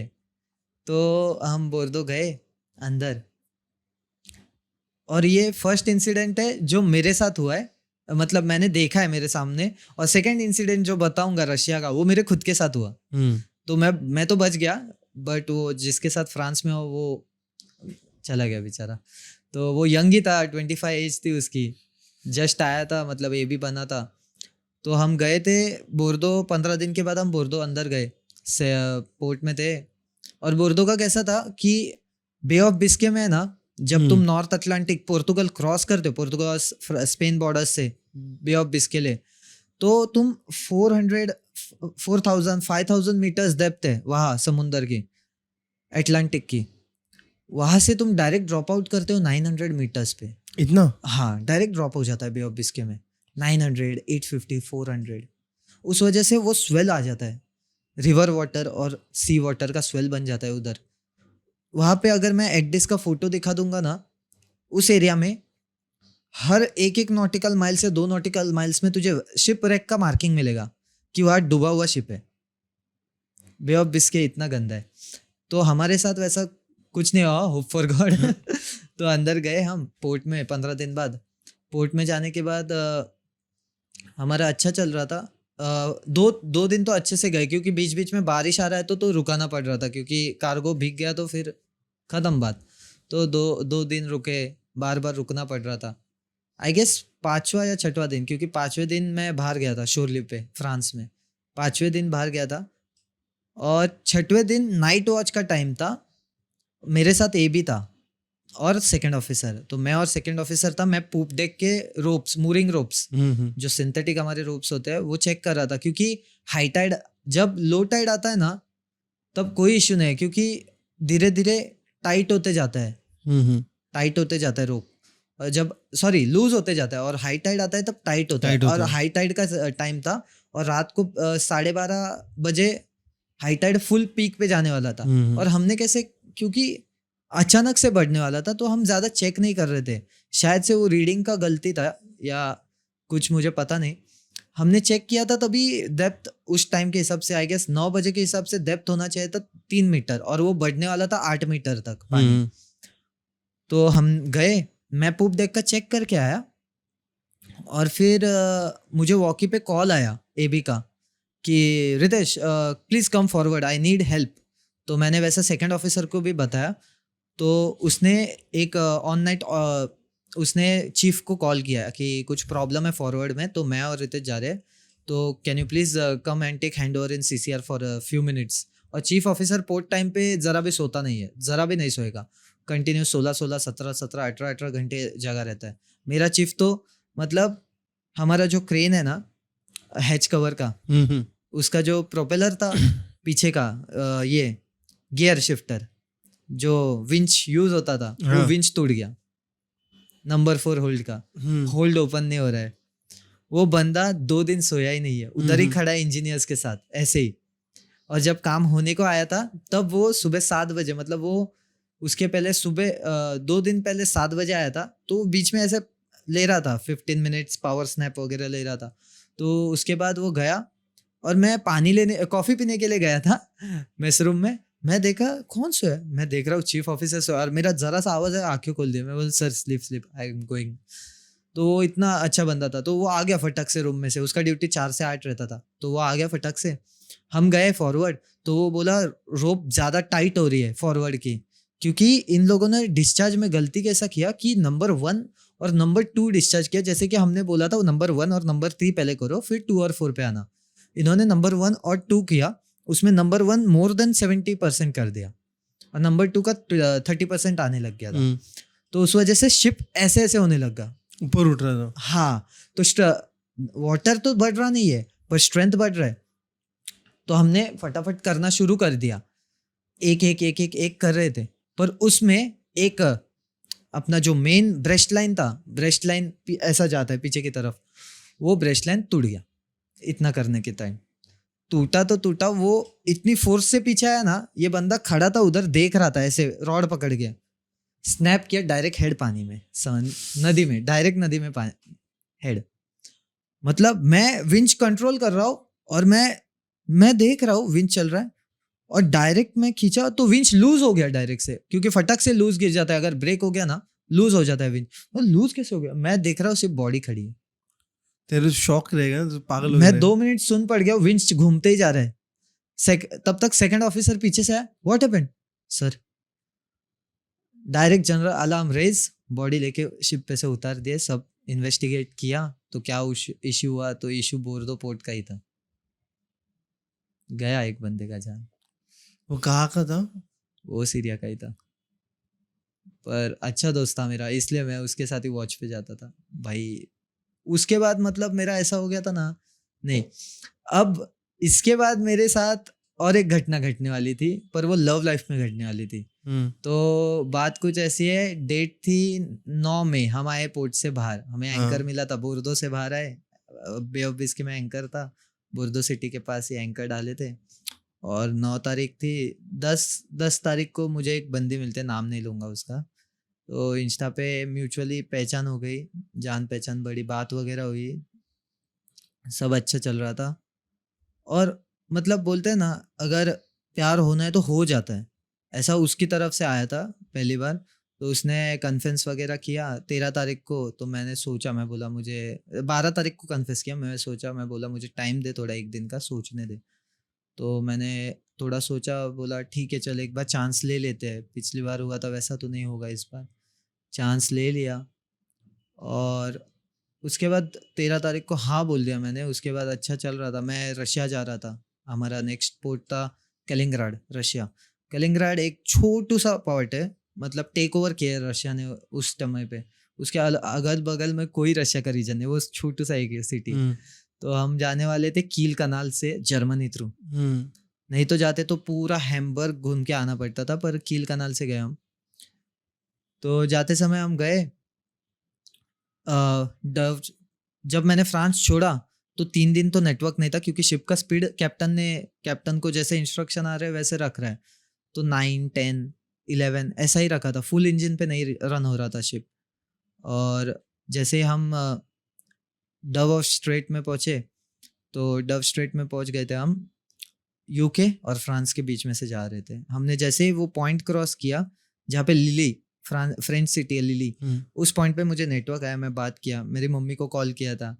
तभी मेरी बहन की गांव में शादी हो रही थी। अच्छा। हाँ, मतलब मेरी सगी बहन नहीं, मेरी कजिन। हाँ कजिन बहन की शादी हो रही थी। तो वीडियो कॉल किया तो मम्मी गांव में थी, बहन भी गांव में थी। और मेरे घर पे एक डॉग है मेरा उसको छोड़ दिया था एक 7 डेज के लिए एक के पास। तो हम चले, मैं बात वगैरह कर रहा था, सब अच्छे से बात हो रही थी उससे। आगे बढ़ते गया और फिर मैं जब मैंने नेदरलैंड्स, शायद से हाँ नेदरलैंड्स पहुंचा, तो नेटवर्क है ना 30 नॉटिकल माइल्स तक मुझे आ रहा था। लाइफ सेल बताया था, लाइफ सेल ही यूज़ करता था मैं पूरी यूरोप में। 30 नॉटिकल माइल्स तक आ रहा था। तो बात होती थी वगैरह, सब अच्छे से चल रहा था। और आगे जाने के बाद रशिया पहुंचा। रशिया से निकलने के टाइम पे मैंने उसको बोला कि मुझे जस्ट तेरा इंस्टा आईडी दे दे, क्योंकि मेरे इंस्टा आईडी में ऐसा कुछ नहीं है एंटरटेनमेंट जैसा। मेरा इंस्टा आईडी अभी भी खोल के दूंगा ना, कुछ मिलेगा ही नहीं। ऐसे एजुकेशनल ये सब आते थे रील्स, ऐसे जोकिंग रील्स भी नहीं, तो दे दे। तो उसने इंस्टा आईडी दिया भी। तो उससे 2 दिन पहले मैंने रशिया में स्टोरी डाली थी, जिसमें उसको टैग किया था मेरी स्टोरी पे। तो वो स्टोरी उसने डाली, क्लोज फ्रेंड में नहीं, स्टोरी उसने डाली और उसके बाद डिलीट कर दी 2 घंटे बाद। मैंने पूछा क्यों की, तो पूछती है कि फ्रेंड्स पूछ रही है कौन है, पटाखे दे एंड ऑल लाइक दिस। तो मैं आई वाज लाइक ठीक है। तो मैंने फ़ोन चेक किया, उसके बाद मुझे इंस्टा में डिलीटेड स्टोरीज में गया, मैं अपनी स्टोरी रिट्रीव करने, पर मुझे कुछ अलग ही मिला वहाँ पे। एक बंदे के साथ उसका फोटो है, और उसका ये बंदे का गाल और ये उसका चीक इधर ऐसा, लाइक कपल। तू देखेगा ना कि कपल वाला वाइब। तो उसके ऊपर भी बहुत इंसिडेंट हुआ था, बहुत इशू क्रिएट हो गया। मैं छोड़ दिया था, मैं सीधा बोला मैं रहने का ही नहीं है, कुछ नहीं चाहिए। तो उसके बाद फिर वापस जर्मनी से क्रॉस हो रहे थे, क्योंकि नेक्स्ट पोर्ट था चाइना। चाइना में मचोंग पोर्ट था। इधर से उधर हाँ, मतलब अप्रोक्सीमेट मैं 8 से 9 टाइमलाइन चेंज करते हुए आया। हाँ। रशिया से टाइमलाइन चेंज करते करते करते यहाँ तक। क्योंकि मैं अगर रशिया में एक टाइम है ना, तो जब मैं यूके पहुंच रहा हूँ टाइम चेंज, यूके से लास पाल्मास जा रहा हूँ 1 घंटा और आगे जा रहा हूँ, 1 घंटा पीछे आ रहा हूँ। ऐसे ऐसे करते करते जैसे जैसे आ रहा था 1-1 घंटा आगे जा रहा था, आगे जा रहा था। मतलब अभी मैं यूके में हूँ 7 बज रहे, लास पाल्मास में अभी 6 बज रहे, तो 1 घंटा पीछे आता था। पर जैसे ही लास पाल्मास क्रॉस करके साउथ अफ्रीका की तरफ गया ना, तब तक कांस्टेंट ही था एक टाइमलाइन। साउथ अफ्रीका क्रॉस करने के बाद मेडागास्कर का टाइम, 2 दिन बाद मेडागास्कर का टाइम, तो वो 1 घंटा प्लस करने लग गए। तो 7 था, अगर 7 बजे शाम के तो 8 करना पड़ता था, 8 बजे तो 9 करना पड़ता था। तो कील कनाल क्रॉस किए, तो उस समय उसका मतलब मैंने सीधा बोल दिया मुझे रहना ही नहीं है। मैं ब्लॉक बैक कर दिया था, मैं झगड़ा बिगड़ा, मैं बोला था मुझे रहना ही नहीं है, मैं बोला था मुझे रिलेशन नहीं चाहिए, ऐसा वैसा। तो उसके बाद उसने उसने कॉल पे कॉल की, ये वो बात समझाया मुझे, ऐसा ऐसा है, चाहिए तो तू मेरी मम्मी से बात कर ले। और बात करवाई उसने उसकी मम्मी से। तो उसकी मम्मी बोलती है तुम दोनों एक साथ हो तो ट्रस्ट रखो, ये वो। मैं बोला मेरे से बात छुपाएगी तो कैसे ट्रस्ट होगा, क्या होगा। तो उसके बाद उसने मम्मी को बताई, सब अच्छे से चल रहा था। उसने वो इंस्टा आईडी डिलीट कर दी, नया आईडी बनाया मेरी वजह से। उस पर उसके 2 के फॉलोअर्स थे, तो इंस्टा आईडी डिलीट कर दी उसने। वो इंस्टा आईडी अभी भी मेरे इंस्टाग्राम में पिन करके रखा है। तो फिर मैं बोला कि अभी 1-1.5 महीना बात नहीं होगी, कि मैं साउथ अफ्रीका में अगर मिला नेटवर्क तो होगी, वरना डायरेक्ट सिंगापुर। बेसिकली सी के बीच में तो नेटवर्क होता ही नहीं। नहीं, जितना नॉटिकल्स रहते हैं उतना हाँ, ही तेरे को अभी मिल बेसिकली जाएगा। बताओ तो नॉटिकल माइल्स कैलकुलेट करने के लिए ऐसे बेसिक अप्रोक्सीमेट लोग कैलकुलेट करते हैं 1 nautical mile is equal to 1.875 kilometre. हाँ। तो 20 नॉटिकल माइल्स अप्रोक्स 40, 42, 43 ऐसा जाता है किलोमीटर्स में, उतने में आ जाता है यूजुअली नेटवर्क। पर कैसे अगर मैं नया सिम कार्ड ले रहा हूँ, सिम कार्ड सिटी में एक्टिवेट हो रहा है ना मेरा नया वाला, तो फटक से नेटवर्क ग्रैब करता है। पर अगर मैं सी में रनिंग में हूँ, मैं वियतनाम अपना मलेशिया इंडोनेशिया के बीच में मलाक्का स्ट्रेट घुस रहा हूँ हाँ। और मैं सिम कार्ड ऑन कर रहा हूँ, मुझे 3G के अलावा आ रहा ही नहीं है और मैसेज भी नहीं आ रहे। तो आई वाज लाइक अब करूँ क्या। तो तो मैंने क्या किया होगा, मैंने कैप्टन से बात की कि मुझे बात करनी है थोड़ी सी। तो कैप्टन ने उसका फ़ोन दिया, वो यूजुअली देता था, तो कैप्टन के फ़ोन में उसका नंबर डाल के उससे बात की। मतलब साउथ अफ्रीका पहुंचने 15-20 दिन बाद एक बार बात की। उसके बाद जब इंडियन वाटर्स में, इंडियन ओशन में ऊपर तक आया ना, और सच बताऊँ ना तो सबसे गंदा वेदर साउथ अफ्रीका में ही होता है, क्योंकि वहाँ पे कैसा अटलांटिक का कोल्ड वाटर करंट और इंडियन ओशन का हॉट वाटर करंट मिक्स होता है ना, उसकी वजह से वहाँ पे एक लो बेल्ट ये हो जाता है। मैं सोच रहा हूँ 12-12 मीटर के वेव्स सामने से हिट हो रहे हैं Crash हो रहे और हैं, ऊपर पीछे से जा रहे हैं, शिप हाँ। के ब्रिज पे आ रहे हैं, मतलब जहाँ से हम सब देखते हैं उस पे आके हिट हो रहे हैं। और उसमें भी हवा बहुत भयंकर, शिप है ना 20-20 डिग्रीज ऐसा टिल्ट हो रहा है बार बार, लेफ्ट राइट। उसमें मैं खड़ा हूँ ब्रिज पे वॉच कीपिंग के लिए नाइट में। सब मेरा केबिन में सामान में कुछ रखता ही नहीं था बाहर, सब टेबल के अंदर, बैग के अंदर, इसके अंदर, उसके अंदर, टेबल वगैरह सब लॉक करके जाता स्टार था। बोर्ड के अंदर रहता था ना कि लाइक हाँ आउटसाइड का कंट्रोल का जो रहता है, कंट्रोल हाँ, पैनल के इधर अंदर रहता था या फिर बाहर क्या वॉच के लिए? अंदर अंदर अंदर से रहा, ना, हाँ अंदर। Because the 360 view is from हाँ, इनसाइड इटसेल्फ।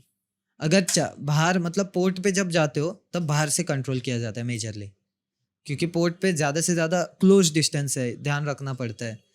और फिर जब हम पहुँचे रशिया, सब किया। रशिया का इंसिडेंट मेरा बताता हूँ। हम शिप निकाल रहे थे, मैं विंच पे था, वापस सेम रोप स्नैप हुआ, वही ब्रेस्ट लाइन, वही स्नैप हुआ, बीच में बिट पे लगा, स्पीड स्लो हो गई, बिट पे लगा और आके मेरे शोल्डर पे। मैं विंच पे खड़ा हूँ आगे ऊपर, इस पे लगा, अच्छा हुआ मैं झुकने गया, इधर से ऐसा हुआ और वो पीछे गया क्रेन के ऊपर। लगा मतलब ब्लीड नहीं हुआ? ब्लीड नहीं होता, वो हड्डी तोड़ देता है डायरेक्ट। ये अच्छा था कि वो मूरिंग बिट पे लगा था बीच पहले। इंजरी हुआ था तुझे? हाँ, सूज गया था पूरा कंधा एक हफ्ता, तो ये हिलता ही नहीं था। छुट्टी दिया था कि लाइक काम हाँ करना? छुट्टी था ये हिलता ही नहीं था, इतना नसीब था ना अच्छा। मैं मतलब मैं सोच रहा था मुझे यमराज दिख गए यमराज दिख क्लोज गए। कॉल भाई, क्लोज कॉल, बहुत बड़ा क्लोज कॉल था वो। और ये इंसिडेंट मम्मी को भी पता नहीं है अभी तक पता चल गया तो मजा चुके घर पे जाने के बाद खत्म हो रहा घर पे जाने के बाद खत्म होने वाला हो। तो ये इंसिडेंट होने के बाद हम पहुंचे, निकल गए। साउथ अफ्रीका का वेदर तो बताया, 10 दिन हालत खराब, खाना इतना गंदा बनाने लग गया था ना मेस कुक, इतना गंदा खाना। मतलब क्या करता था, चने, काबुली चने उबालेगा, उसके ऊपर कुछ क्रीम जैसा डालेगा, चाट मसाला डालेगा, ब्रेड देगा, खाओ क्या है ये? खाओ, और क्या कर सकते हो, खाओ ये। खाना शॉर्ट पड़ रहा था कि वो आलसी बना कर रहा था? कोई खाने को तैयार नहीं था ना रूलिंग की वजह से, और उसको भी बीमारी जैसा हो रहा था, वॉमिटिंग जैसा, तो वो भी आलसी बना कर रहा था बनाने में।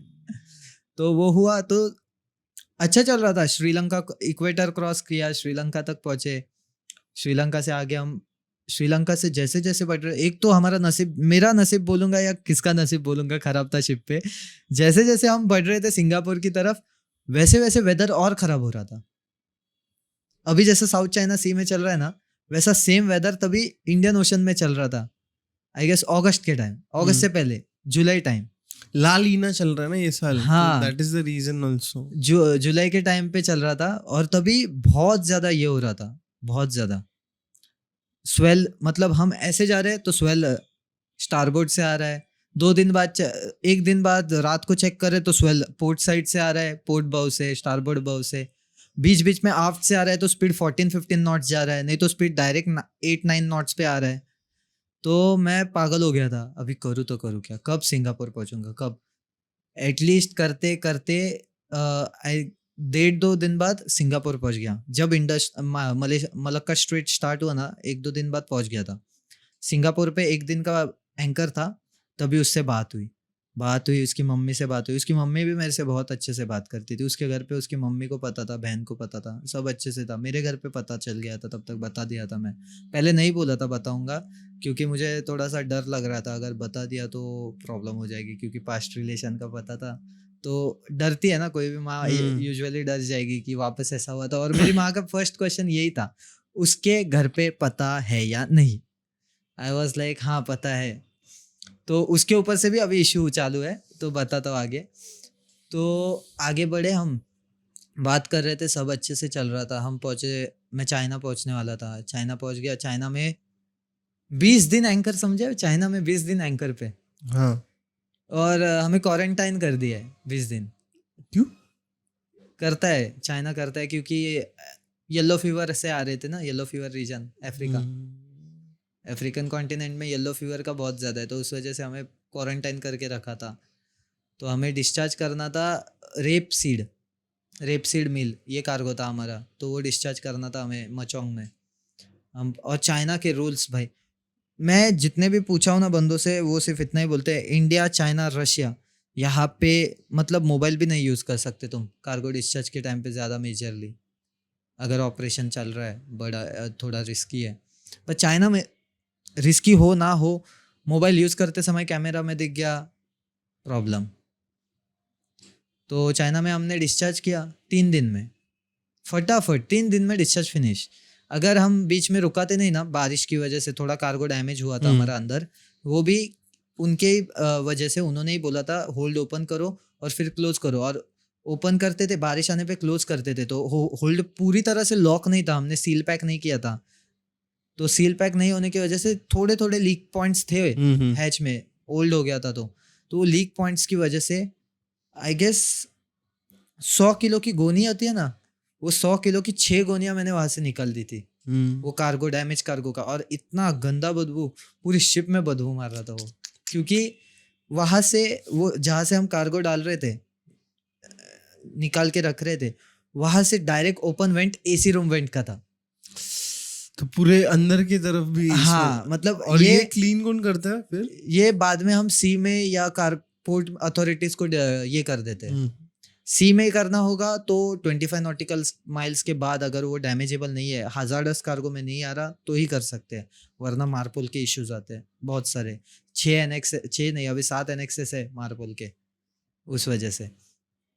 तो वो करने के बाद हर महीने में, हर हफ्ते में 3 बार तो ड्रिल होता था हमारा। Fire safety drill, abandon ship drill, piracy drill, ऐसे 3 ड्रिल तो हफ्ते में होते ही होते थे फिक्स। तो वो सब ड्रिल्स भी अच्छे से चल रहे थे, सब अच्छे से। मैं चीफ ऑफिसर के साथ मेरी रील्स भी बनाई, इंस्टा पे मिल जाएंगे, वो रील्स बनाता था टाइम स्पेंड करने के लिए। मतलब जब टाइम रहता, फ्री टाइम, ड्यूटी कम हो गई थी क्योंकि शिप सेल होने वाले थे और शिप रेडी था। 95% शिप रेडी था, इंजन रूम का काम बचा था, 5% वो चल रहा था। तो हम फ्री थे डेक वाले, सिर्फ डेली जाते, देखते इधर उधर कुछ मेंटेनेंस है तो है काम, नहीं तो नहीं जाओ, मेस रूम में बैठे रहो। चीफ ऑफिसर के ऑर्डर थे, मेस रूम में जाके बैठ जाओ, कुछ काम होगा तो बता दूंगा। और ज्यादा से ज्यादा काम क्या बोलता था चीफ ऑफिसर सबको, जाके अपने अपने केबिन साफ करो क्योंकि खुद किसी को टाइम नहीं मिलता था। सैटरडे को ये सब केबिन साफ करेंगे और संडे को सब लॉन्ड्री के बाहर लाइन लगा के खड़े कपड़े धोने के लिए। तो उस वजह से मैं मेरे कपड़े वेडनेसडे को ही धो देता था, हर वेडनेसडे को। तो वैसे करते करते हम चाइना पहुंचे। चाइना तक मतलब अच्छा रिलेशन चल रहा था, हो गए थे 3 महीने भी होने आ गए थे, 3-4 महीने, जुलाई अगस्त, हाँ जुलाई, 3-4 महीने हो गए थे। तो फिर उसके बाद वियतनाम जाने वाला था शिप सेल, हनोई हाईफोंग में हम लोग साइन ऑफ हो गए। और हनोई से मेरी फ्लाइट थी और मुझे 4 दिन का होटल स्टे मिला था। और होटल स्टे मतलब मर्चेंट नेवी वालों के लिए लाइक गोल्डन अपॉर्चुनिटी, 4 दिन का, वो भी क्योंकि हमारी फ्लाइट, तुम लोग का एक्सपेंस पूरा कंपनी संभाल लेते हैं? पूरा कंपनी, खाने का वगैरह। तो हमारा ये था 19 का मेरा फ्लाइट था, और जो बाकी के बंदे थे उनका 17 का था। और हम 15 को साइन ऑफ हुए थे हाईफोंग में, और हम पहुंचे थे 13 तारीख को वहाँ पे। तो उसको मैंने बताया नहीं था कि मैं आने वाला हूँ, तो भी लास्ट में हिंट देते देते मैं दिखा दिया, बैग पैक कर लिया, मैं आ रहा हूँ वगैरह, ये वो। खुश हो गई थी, बहुत ज़्यादा खुश थी, सब अच्छा चल रहा था ब्रो। और फिर मैं साइन ऑफ हो गया, वियतनाम में 4 दिन था, 4 दिन बाद इंडिया आया। इंडिया में आया तो इंडिया में भी अच्छा था, मतलब हफ्ता भर चला। उसके हफ्ता भर चलने के बाद मिलने का था, मिला नहीं था ना उसे, तो पहले मम्मी से परमिशन लिया, मम्मी जाओ मिलने। मम्मी बोली हाँ ठीक है जा बेटा, पर बाकी कुछ नहीं करना, ठीक से आना कि ठीक से मिलना। तो गया मिलने, मिले वगैरह, तो बहुत खुश था मैं। सेकंड टाइम मिले ऐसा बोलेंगे ना तो 29 अगस्त, उसके बाद 2 सितंबर ऐसे मिले थे। 2 बार बाहर मिले थे, 1 बार घर पे मिले थे। उसके बाद 3 बार मिलना हो गया था। चौथी बार उसके घर पे बुलाया था उसकी माँ ने खाना खाने के लिए, 16 सितंबर को। अब भी 3-4 weeks ago, 2 weeks ago, 2 weeks नहीं, लास्ट एक week ago, लास्ट हाँ, वीक 10 days back. यस। घर पे बुलाया, खाना वगैरह खाया, और मैंने उसे बोला था, पहली बार से बोला था कि तेरे घर पे अगर प्रॉब्लम्स है, तेरी फैमिली में प्रॉब्लम्स है, तेरे फादर को एक्सेप्टेड नहीं है। उसके घर का स्टोरी बताता हूँ।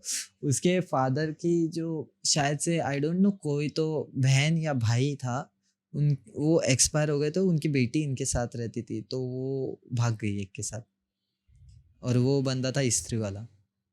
स्त्री वाले के साथ भाग गई, हाँ। भगवान. तो उस वजह से उनका वो माइंडसेट हो गया है कि against love marriage, against love and all. तो कैसा था ना, मतलब मैं देखा था ना, मतलब मैं बताऊँ ना, मैं बहुत पॉजिटिव बंदा हूँ। मुझे मेरी बंदी के आसपास कोई लड़का दिखे तो भी गुस्सा आता है। 2 बंदे मैं एक्सेप्ट करता था, उसके जो भाई थे मुंह बोले, मैं कुछ बोलता नहीं था उनको। पर वो बहुत सारे क्लब्स, अभी कॉलेज में रहते हैं तो कैसे ये क्लब वो क्लब, ये एक्टिविटीज़, अभी नाम नहीं ले सकता वो क्लब्स का मैं, तो ये एक्टिविटीज़, तो उसमें एक डे था 13 या 12 तारीख को था, तो उस पे से बहुत बड़ा झगड़ा हुआ था, क्योंकि उसमें जो बंदा उसके भाई है उनके साथ फोटो नहीं है, पर जो बंदे सिंगल है वो उसको चिपक के फोटो निकाल रहे। तो उसके ऊपर से मैंने बोला था, उसकी मम्मी को भी बोला, उसकी मम्मी बोली उसको पता, बताया मैंने, उसको पसंद नहीं है तो मत कर। उसकी मम्मी पूरा सपोर्ट करती थी मेरे, मतलब मैं अच्छे के लिए ही बोलता था कि नहीं पसंद। और मैंने उसको सीधा मुंह पे बोला था, मतलब तुझे टच करने वाली हवा से भी मुझे प्रॉब्लम हो सकती है, इतना है। तो बोलते बोलते ब्रो ठीक है, झगड़ा हो गया। वो 2-3 दिन बात ही नहीं की मेरे से। उसकी मम्मी उसको बोलती थी बात कर बात कर, उसकी मम्मी मेरे से बात करती थी, वो पागल हो गई है, उसको मारने वाली हो अभी घर पे जाके, उसको अक्ल नहीं है कैसे रहने का क्या नहीं। और वो बोल रही है ना ब्रेकअप का, उसको सीधा बोला है मैंने, ब्रेकअप किया तो रितेश या तो कोई नहीं, खत्म बात। तो मैं बोला अच्छा ठीक है, मैं बोला ठीक है सॉरी वगैरह, जान दे। उसने फोटोज भी डिलीट कर दिए, उसने वो इंस्टा आईडी भी डिलीट कर दी। सेकंड इंस्टा आईडी मेरी वजह से डिलीट किया। ये एक्चुअली थर्ड था, जो सेकंड आईडी था उसका पासवर्ड भूल गई, तो वो वैसा ही पड़ा है, ऑन है। तो थर्ड आईडी था वो भी डिलीट कर दिया, और अब नया बनाया 4th आईडी, जिससे हम बात कर रहे थे 15 तारीख से। तो 16 तारीख को मैं उसके घर पे गया, मंगळवार, पनीरची भाजी बनवली भाई माझ्या आवडीची, पनीर टिक्का, जेवलो वगैरह, खाना वगैरह खाया। मेरी बहन भी थी, छोटी बहन, सगी छोटी बहन को लेके गया था उसके घर। उसकी छोटी बहन तो मेरी फैन ही थी, हाँ रितेश दादा आ गया, रितेश दादा आ गया, ये वो। तो खाना वगैरह, ब्रो ये उसी दिन का शर्ट है, धोया नहीं हो अभी तक, स्मेल है उसकी। है फॉर रियल स्मेल है उसकी शर्ट पे, वही पैंट वही शर्ट, पागलपन लगता है पर है। वैसे ही लटका के रखा था। मैं बोला था जब भी जाऊंगा किधर बोलूंगा ना, बात करूंगा अपने लाइफ के बारे में, ये शर्ट पहन के जाऊंगा। तो उस दिन फोटो खींचे, मैं चाहिए तो बाद में तुझे दिखा दूंगा दिशांग भाई वो फोटो। तो वो फोटो उसके बेडरूम की थी, और सामने कबर्ड था, उस पे मिरर था, तो वो हाथ से फोटो खींच रहे और मैं स्टैंड करके ऐसे उसके चिन रखा उसके शोल्डर पे, ऐसा फोटो है। तो बात कुछ ऐसी है, 19 तारीख को बर्थडे था उसकी मम्मी का, तो मैं जा नहीं पाया, मुझे घर पे काम था थोड़ा, और मेरे घर पे डॉग है तो उसको भी वेट के पास बहुत दिनों से लेके जाना है मुझे, हेयर कट और उसकी वजह से। तो जाना नहीं मिल रहा, और उसकी मम्मी बीमार थी उस दिन, तो बर्थडे सेलिब्रेट भी किया नहीं था। तो मैंने विश वगैरह किया, रात को अच्छे से बात हुई, जोक वगैरह नॉर्मल, एकदम नॉर्मल चल रहा है सब। और अचानक से 20 तारीख की सुबह आती है, और 20 तारीख की सुबह मेरा टाइम है घर पे आराम से 10:30 11 11:30 को उठने का। उसके एग्जाम्स चल रहे थे, तो वो 12 बजे 12:30 को मुझे आराम से खुद से ही कॉल करेगी, अभी एग्जाम हुआ है ये वो। उस दिन उसका एक ही मिस कॉल 8 बजे, और इतना है ना वो बंदी का, अगर वो मुझे एक कॉल करेगी और मैं उठाऊंगा नहीं ना, कॉल पे कॉल, कॉल पे कॉल, कॉल पे कॉल रहेगा उसका। उसका एक ही कॉल आया था, और जब मैं उसके बाद कॉल कर रहा हूँ तो phone switch off, usually exam के वक्त स्विच ऑफ करती थी फ़ोन। तो उसके बाद कॉल कर रहा हूँ, उठा रही नहीं, कट कर रही है, उठा रही नहीं, कट कर रही है, कट कर रही है। एक कॉल उठाया, 3 सेकंड चला, कट हो गया। कॉल कर रहा हूँ, इंस्टा चेक किया, फिर मैंने जाके इतना ऐसा क्या हो गया, इंस्टा चेक किया, मेरा आईडी ब्लॉक है, उसका आईडी मेरे पास था, लॉगिन करने उड़ गया। व्हाट्सएप पे मैसेज कर रहा हूँ, ब्लॉक। उसकी मम्मी को मैसेज कर रहा हूँ, जा रहे, पर मम्मी देख रही नहीं। तो उसके दोस्त को मैंने मैसेज किया, जो मुंह भोला भाई है, उसको मैसेज किया मैंने कि क्या हुआ, ऐसा ऐसा, किधर है वो। तो बोला, मैंने डायरेक्ट मुँह उसको बोल दिया, तुम लोग की वजह से मेरा ब्रेकअप हो गया शायद। तो बोला हाँ भाई, मुझे भी अभी पता चला। मैं बोला मैं तो ऐसे ही बोला था, ये क्या बात कर रहा है मेरे सामने, डायरेक्ट ब्रेकअप हो गया, ऐसा कैसे बोला। मैं बोला वो है किधर, नहीं वो घर पे चले गए, उसके पापा आए थे छोड़ने, और पेपर के टाइम तक भी रुके थे और लेके चले गए। बोला पर हुआ क्या, क्या बोली वो तेरे को। बोले नहीं, रात को झगड़ा हुआ हम दोनों का, तो ब्रेकअप हो गया, और रो रही थी, रोते हुआ मुंह था। तो उसको बोला मैं, नहीं भाई झगड़ा नहीं हुआ है, झगड़ा कहाँ से होगा, रात को इतने अच्छे से बात हुई, सोया हूँ मैं। उसको रील्स भेजा, वो सुबह रील्स देखी है उसने, मैंने भेजी हुई। तो ब्रो सुबह उसके बाद मैं किसको कॉल किया, नहीं उसको बोला पता कर क्या हुआ है, कुछ भी कर ब्रो, पता कर मेरे लिए। उसने पता किया तो समझा कि उसके पापा ने उसको मारा बहुत। क्यों, but what was the reason? उनके पीछे एक लड़का आया था घर पे, हाँ। उसकी मम्मी को हमारे रिलेशन के बारे में पता था, पर पापा को पता नहीं था, अच्छा। और मम्मी ने ये बात छुपाई इसलिए। अरे बाप रे। और उसकी मम्मी उस टाइम पे ऑफिस जा रही थी, वो चली गई, पर इसको बहुत मारा। उसके पापा ने लिटरली कुकर सर में डालने वाले थे, अरे अरे अरे। और उसकी नानी ने उसको बचा लिया बीच में। तो वो हुआ, तो मेरी बात ही नहीं हो रही है। मैंने इसकी मम्मी का कॉल आया, तो मम्मी उसकी बताने लगी मुझे कि ऐसा ऐसा हुआ, सुबह हम बात कर रहे थे तेरे बारे में। और मेरा बस इतना क्वेश्चन है, अगर आपके पति को पता नहीं है, आपको पता है आपके पति का गुस्से का इश्यू, एंगर मैनेजमेंट है, उनको ये सब नहीं पसंद है, एंगर इश्यूज है, तो आप वो घर पे रहते समय मेरा टॉपिक ही क्यों नहीं करना चाहिए था।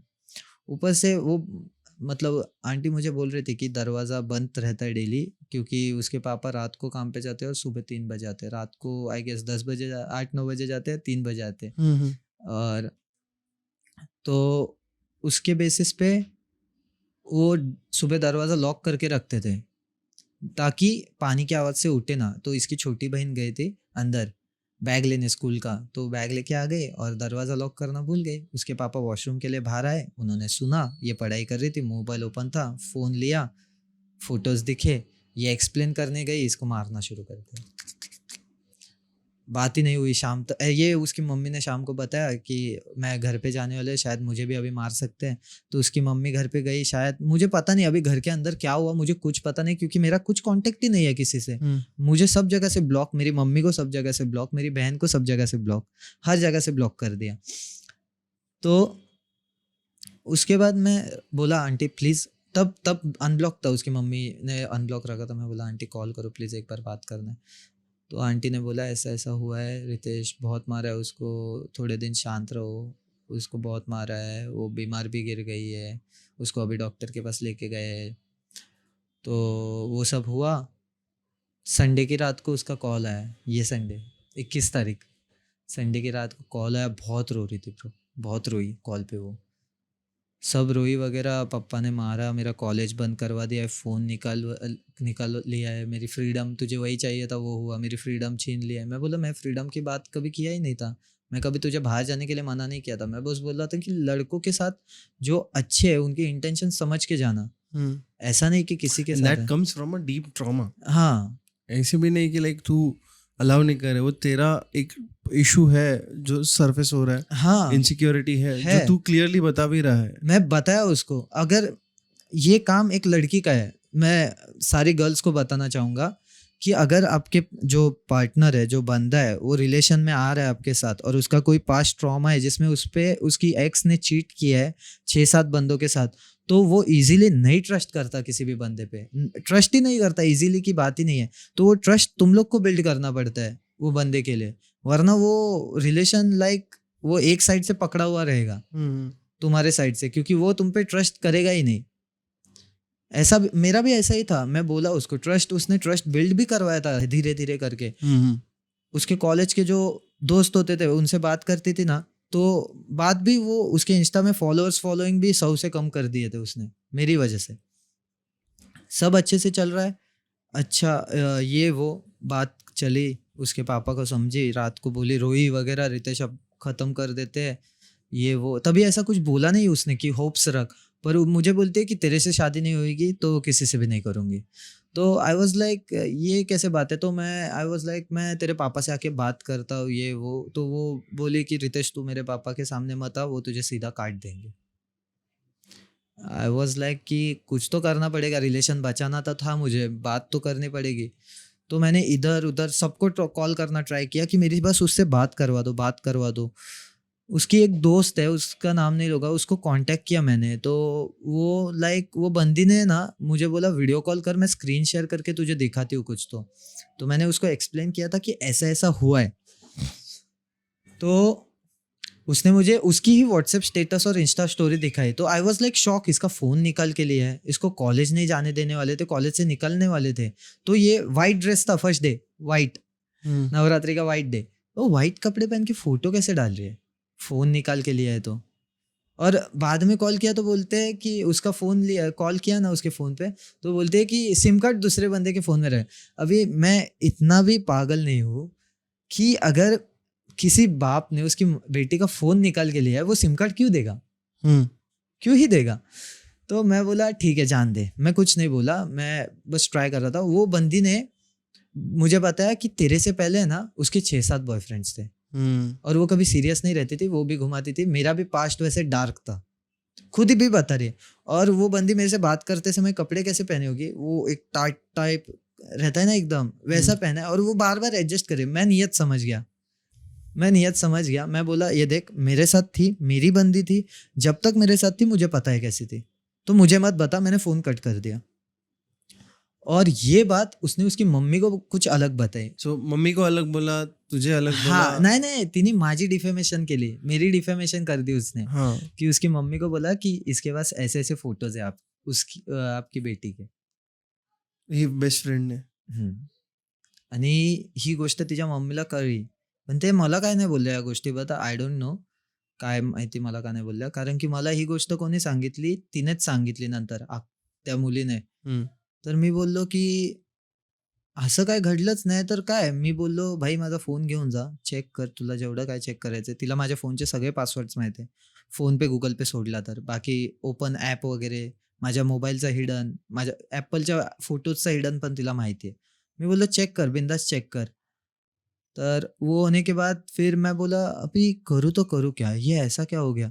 फिर 2 दिन बाद म्हणजे 2 दिन पहले आता बुधवारी कॉल आला माझ्या बहिणीच्या फोनवर।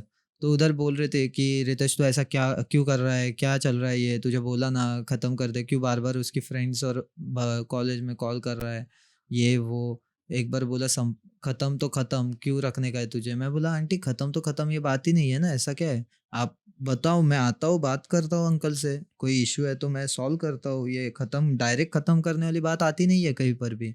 अगर इतना ही था तो तभी सपोर्ट करना नहीं था स्टार्टिंग में, आपने उतना 100% सपोर्ट दे दिया था तभी।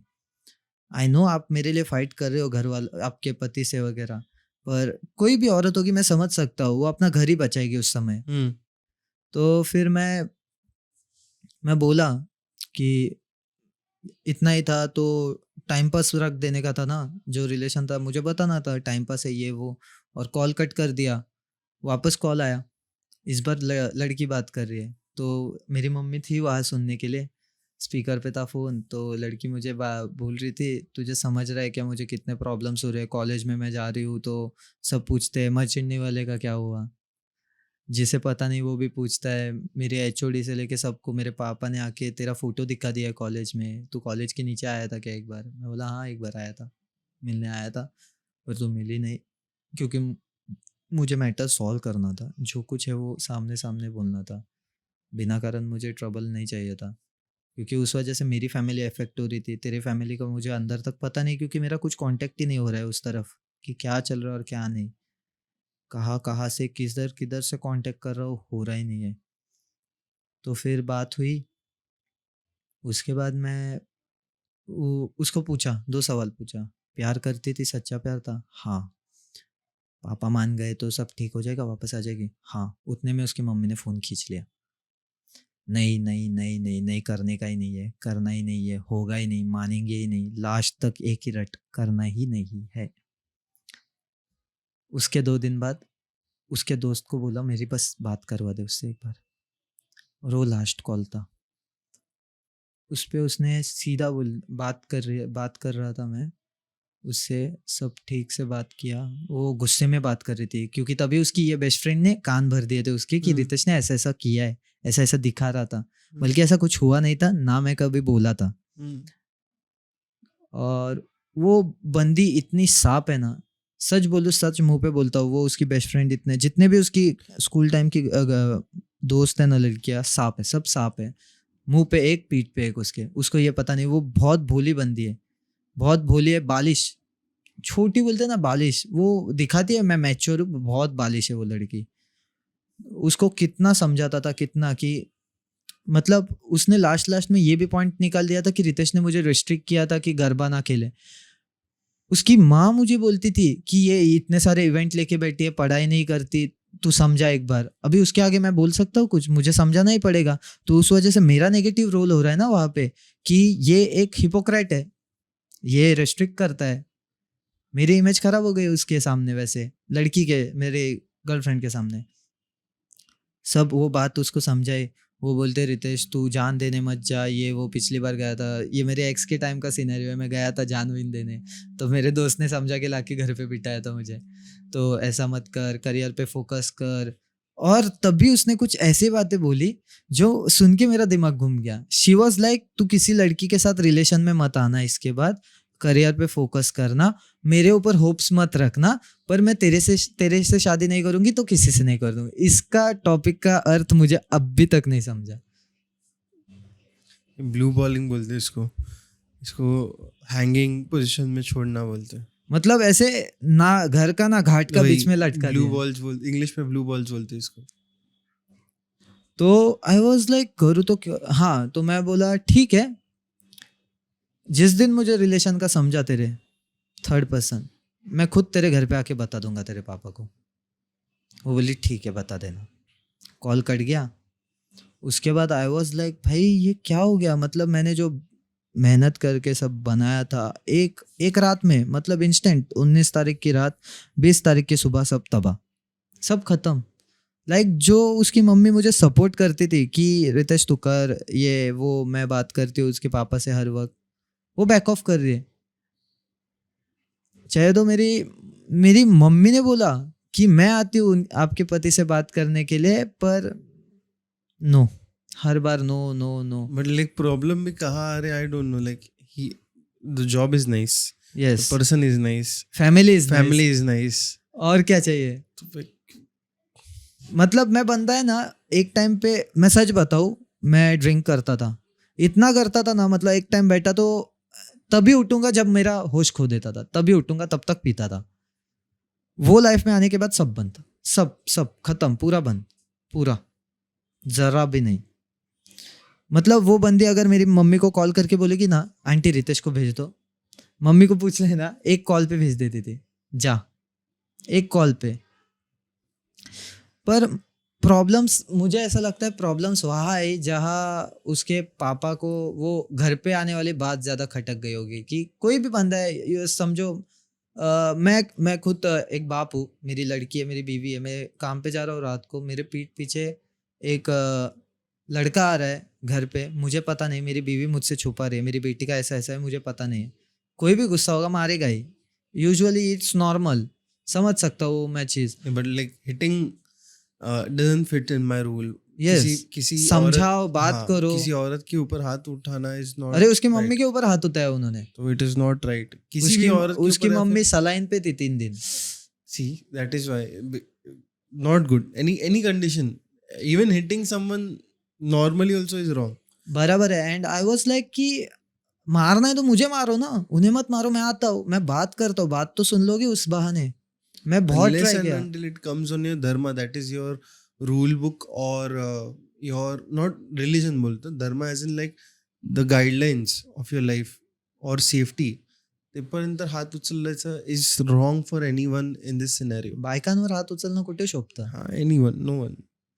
एंड आई वाज लाइक मैं आता हूँ, बात करता हूँ, मैं बात करूंगा, मारो, गुस्सा हो, जो भी हो। एंड वो लड़की मुझे बता रही है कि उसके पापा बोलते हैं अगर वो आया, उसके पापा भी आए, उसकी माँ भी आए, तो वो बंदे को मैं नहीं बोलूंगा, और अगर ज्यादा किया तो एफआईआर कर दूंगा उसके नाम से। आई वाज लाइक फाइन, ठीक है, जो भी है देखा जाएगा। But इस FIR on what grounds? कि harassment? हाँ, क्या हैरेसमेंट इसमें? मैं तो आपसे बात करने के लिए आना चाहता हूँ, बस बात करना चाहता हूँ। जो कुछ हुआ वो टाइम पास तो नहीं था, आपकी बेटी खुद बोलेगी वो टाइम पास नहीं था, तो आप क्यों ऐसा समझ रहे हो? मतलब मेरे हाथ कांपते हैं उसके फोटोज फोन से डिलीट करते समय, नहीं कर पा रहा हूँ अब भी। ऐसा भी नहीं है कि 1 साल हुआ है, 2 साल हुआ है, 5 दिन पहले की बात है, 1 हफ्ता हो गया आज। आज सैटरडे टू सैटरडे 1 हफ्ता हुआ है आज, Hmm. खत्म होके सब कुछ। और मतलब मैं रोना चाहता हूँ, मैं मेरे बेस्ट फ्रेंड के सामने रोना चाहता हूँ, मैं मेरी माँ के सामने रोना चाहता हूँ, पर मैं रो नहीं पा रहा हूँ। मैं बोला ना, मैं चाइल्डहुड से क्रैंकेस्ट किड था। There is a trauma block, इसको trauma block बोलते हैं, जिससे की वजह से you can't express your emotions. इसको क्लियर करने के लिए तुझे एटलीस्ट एक ब्रेकिंग पॉइंट की जरूरत पड़ेगी जहाँ पे तू इतना और हार्ट ब्लॉक हटेगा ना कि सब एक साथ ही फ्लो हो जाएगा. That time no one should stop you. और मैं चाहता हूँ कि मैं रोऊं, पर आंखों में आंसू नहीं आ रहे, मेरे इमोशंस ब्लंट हो जाते हैं, डायरेक्ट डायरेक्ट शांत हो जाता हूँ, ऐसे फ्रीज हो जाता हूँ मैं। एंड आई वाज करूँ तो करूँ क्या? मतलब मैं पैनिक अटैक, हाथ एंजाइटी जैसे होने लग जाता था घर पे अकेले रूम में। सोचो, बेडरूम के एक कोने में खुद ही बैठा हूँ और खुद से ही बात कर रहा हूँ, खुद से ही बात कर रहा हूँ। आई वाज लाइक, मतलब नहीं था वो निब्बा निब्बी वाला, वैसा कुछ नहीं था मेरा, ऐसा नहीं था तो फिर घर वालों से बात नहीं करवाता मैं। घर और मेरा ऐसा है, अगर हूँ किसी के साथ तो पहले माँ को बताऊंगा, उसके बाद आगे जाएगा। हाँ बोली मम्मी ठीक है, वरना नहीं। और उसके साथ मतलब सब हुआ, दोस्त बोल रहे भूल जा वगैरह, ये वो सब। ये उसको मैं ये भी बोलना चाहूँगा कि मतलब वो बंदी ने बोला था मुझे कि तू है ना, कुछ भी होने दे, कितना भी होने दे, मुझे रिप्लेस मत करना, मैं सबसे लड़ूंगी तेरे लिए। और जब लड़ने की बात आई तब खत्म हो गया सब। वो ज़्यादा टच हो गया मेरे को बात, और ज़्यादा हर्ट हो रही थी वो चीज़। एंड मैं बोला कि ओके ठीक है, थोड़ा टाइम जाने दे। शी इज़ लाइक नहीं, मेरे पापा कभी मानेंगे ही नहीं, मैं जानती हूँ मेरे पापा को, वो उनको खुद को नहीं जानते उतना ज़्यादा मैं मेरे बाप को जानती हूँ, वो कभी मानेंगे ही नहीं। और मैं वैसे भी, तू होप्स मत रख, मैं शादी नहीं करूँगी किसी से, मैं तेरे से ही शादी करूँगी, नहीं तो नहीं करूँगी। तो I was like okay fine. उसके बाद कॉल कट कर दिया। और आई गेस कल या परसों मेरी बात हुई नॉर्मली उस एक बंदे से, तो मैंने पूछा कि कैसी है वो, खुश है क्या? वो बोला सच बताओ या झूठ बताओ, बताओ ब्रो। तो मैं बोला कि सच बता दे ब्रो, वैसे भी हर्ट हुई हो, झूठ बोल के क्या होगा, झूठ के सहारे जीना नहीं है, अच्छे से सच बता दे, अभी हर्ट हो जाऊंगा, बाद में ज़्यादा पता चलेगा तो ज़्यादा हो जाऊंगा। तो बोला भाई बहुत खुश है, हंस के खेल के गरबा खेल रही है, नाच रही है वगैरह। और मैंने स्टोरीज भी देखी थी व्हाट्सएप पे, मुझे भेजते हैं, मुझे लोग, मैं खुद नहीं देखता, मुझे लोग स्टोरीज भेजते हैं कि देख तू इसके लिए रो रहा है, और वो तुझे 2 दिन में भुला भी चुकी है, वो हंस रही है, खेल रही है, तू रोते जा रहा है, क्या कर रहा है ये, भुला दे उसको। तब मैंने मेरे फ़ोन के नोट्स में एक लाइन लिखा था, मैं पढ़ना चाहूँगा उसके लिए।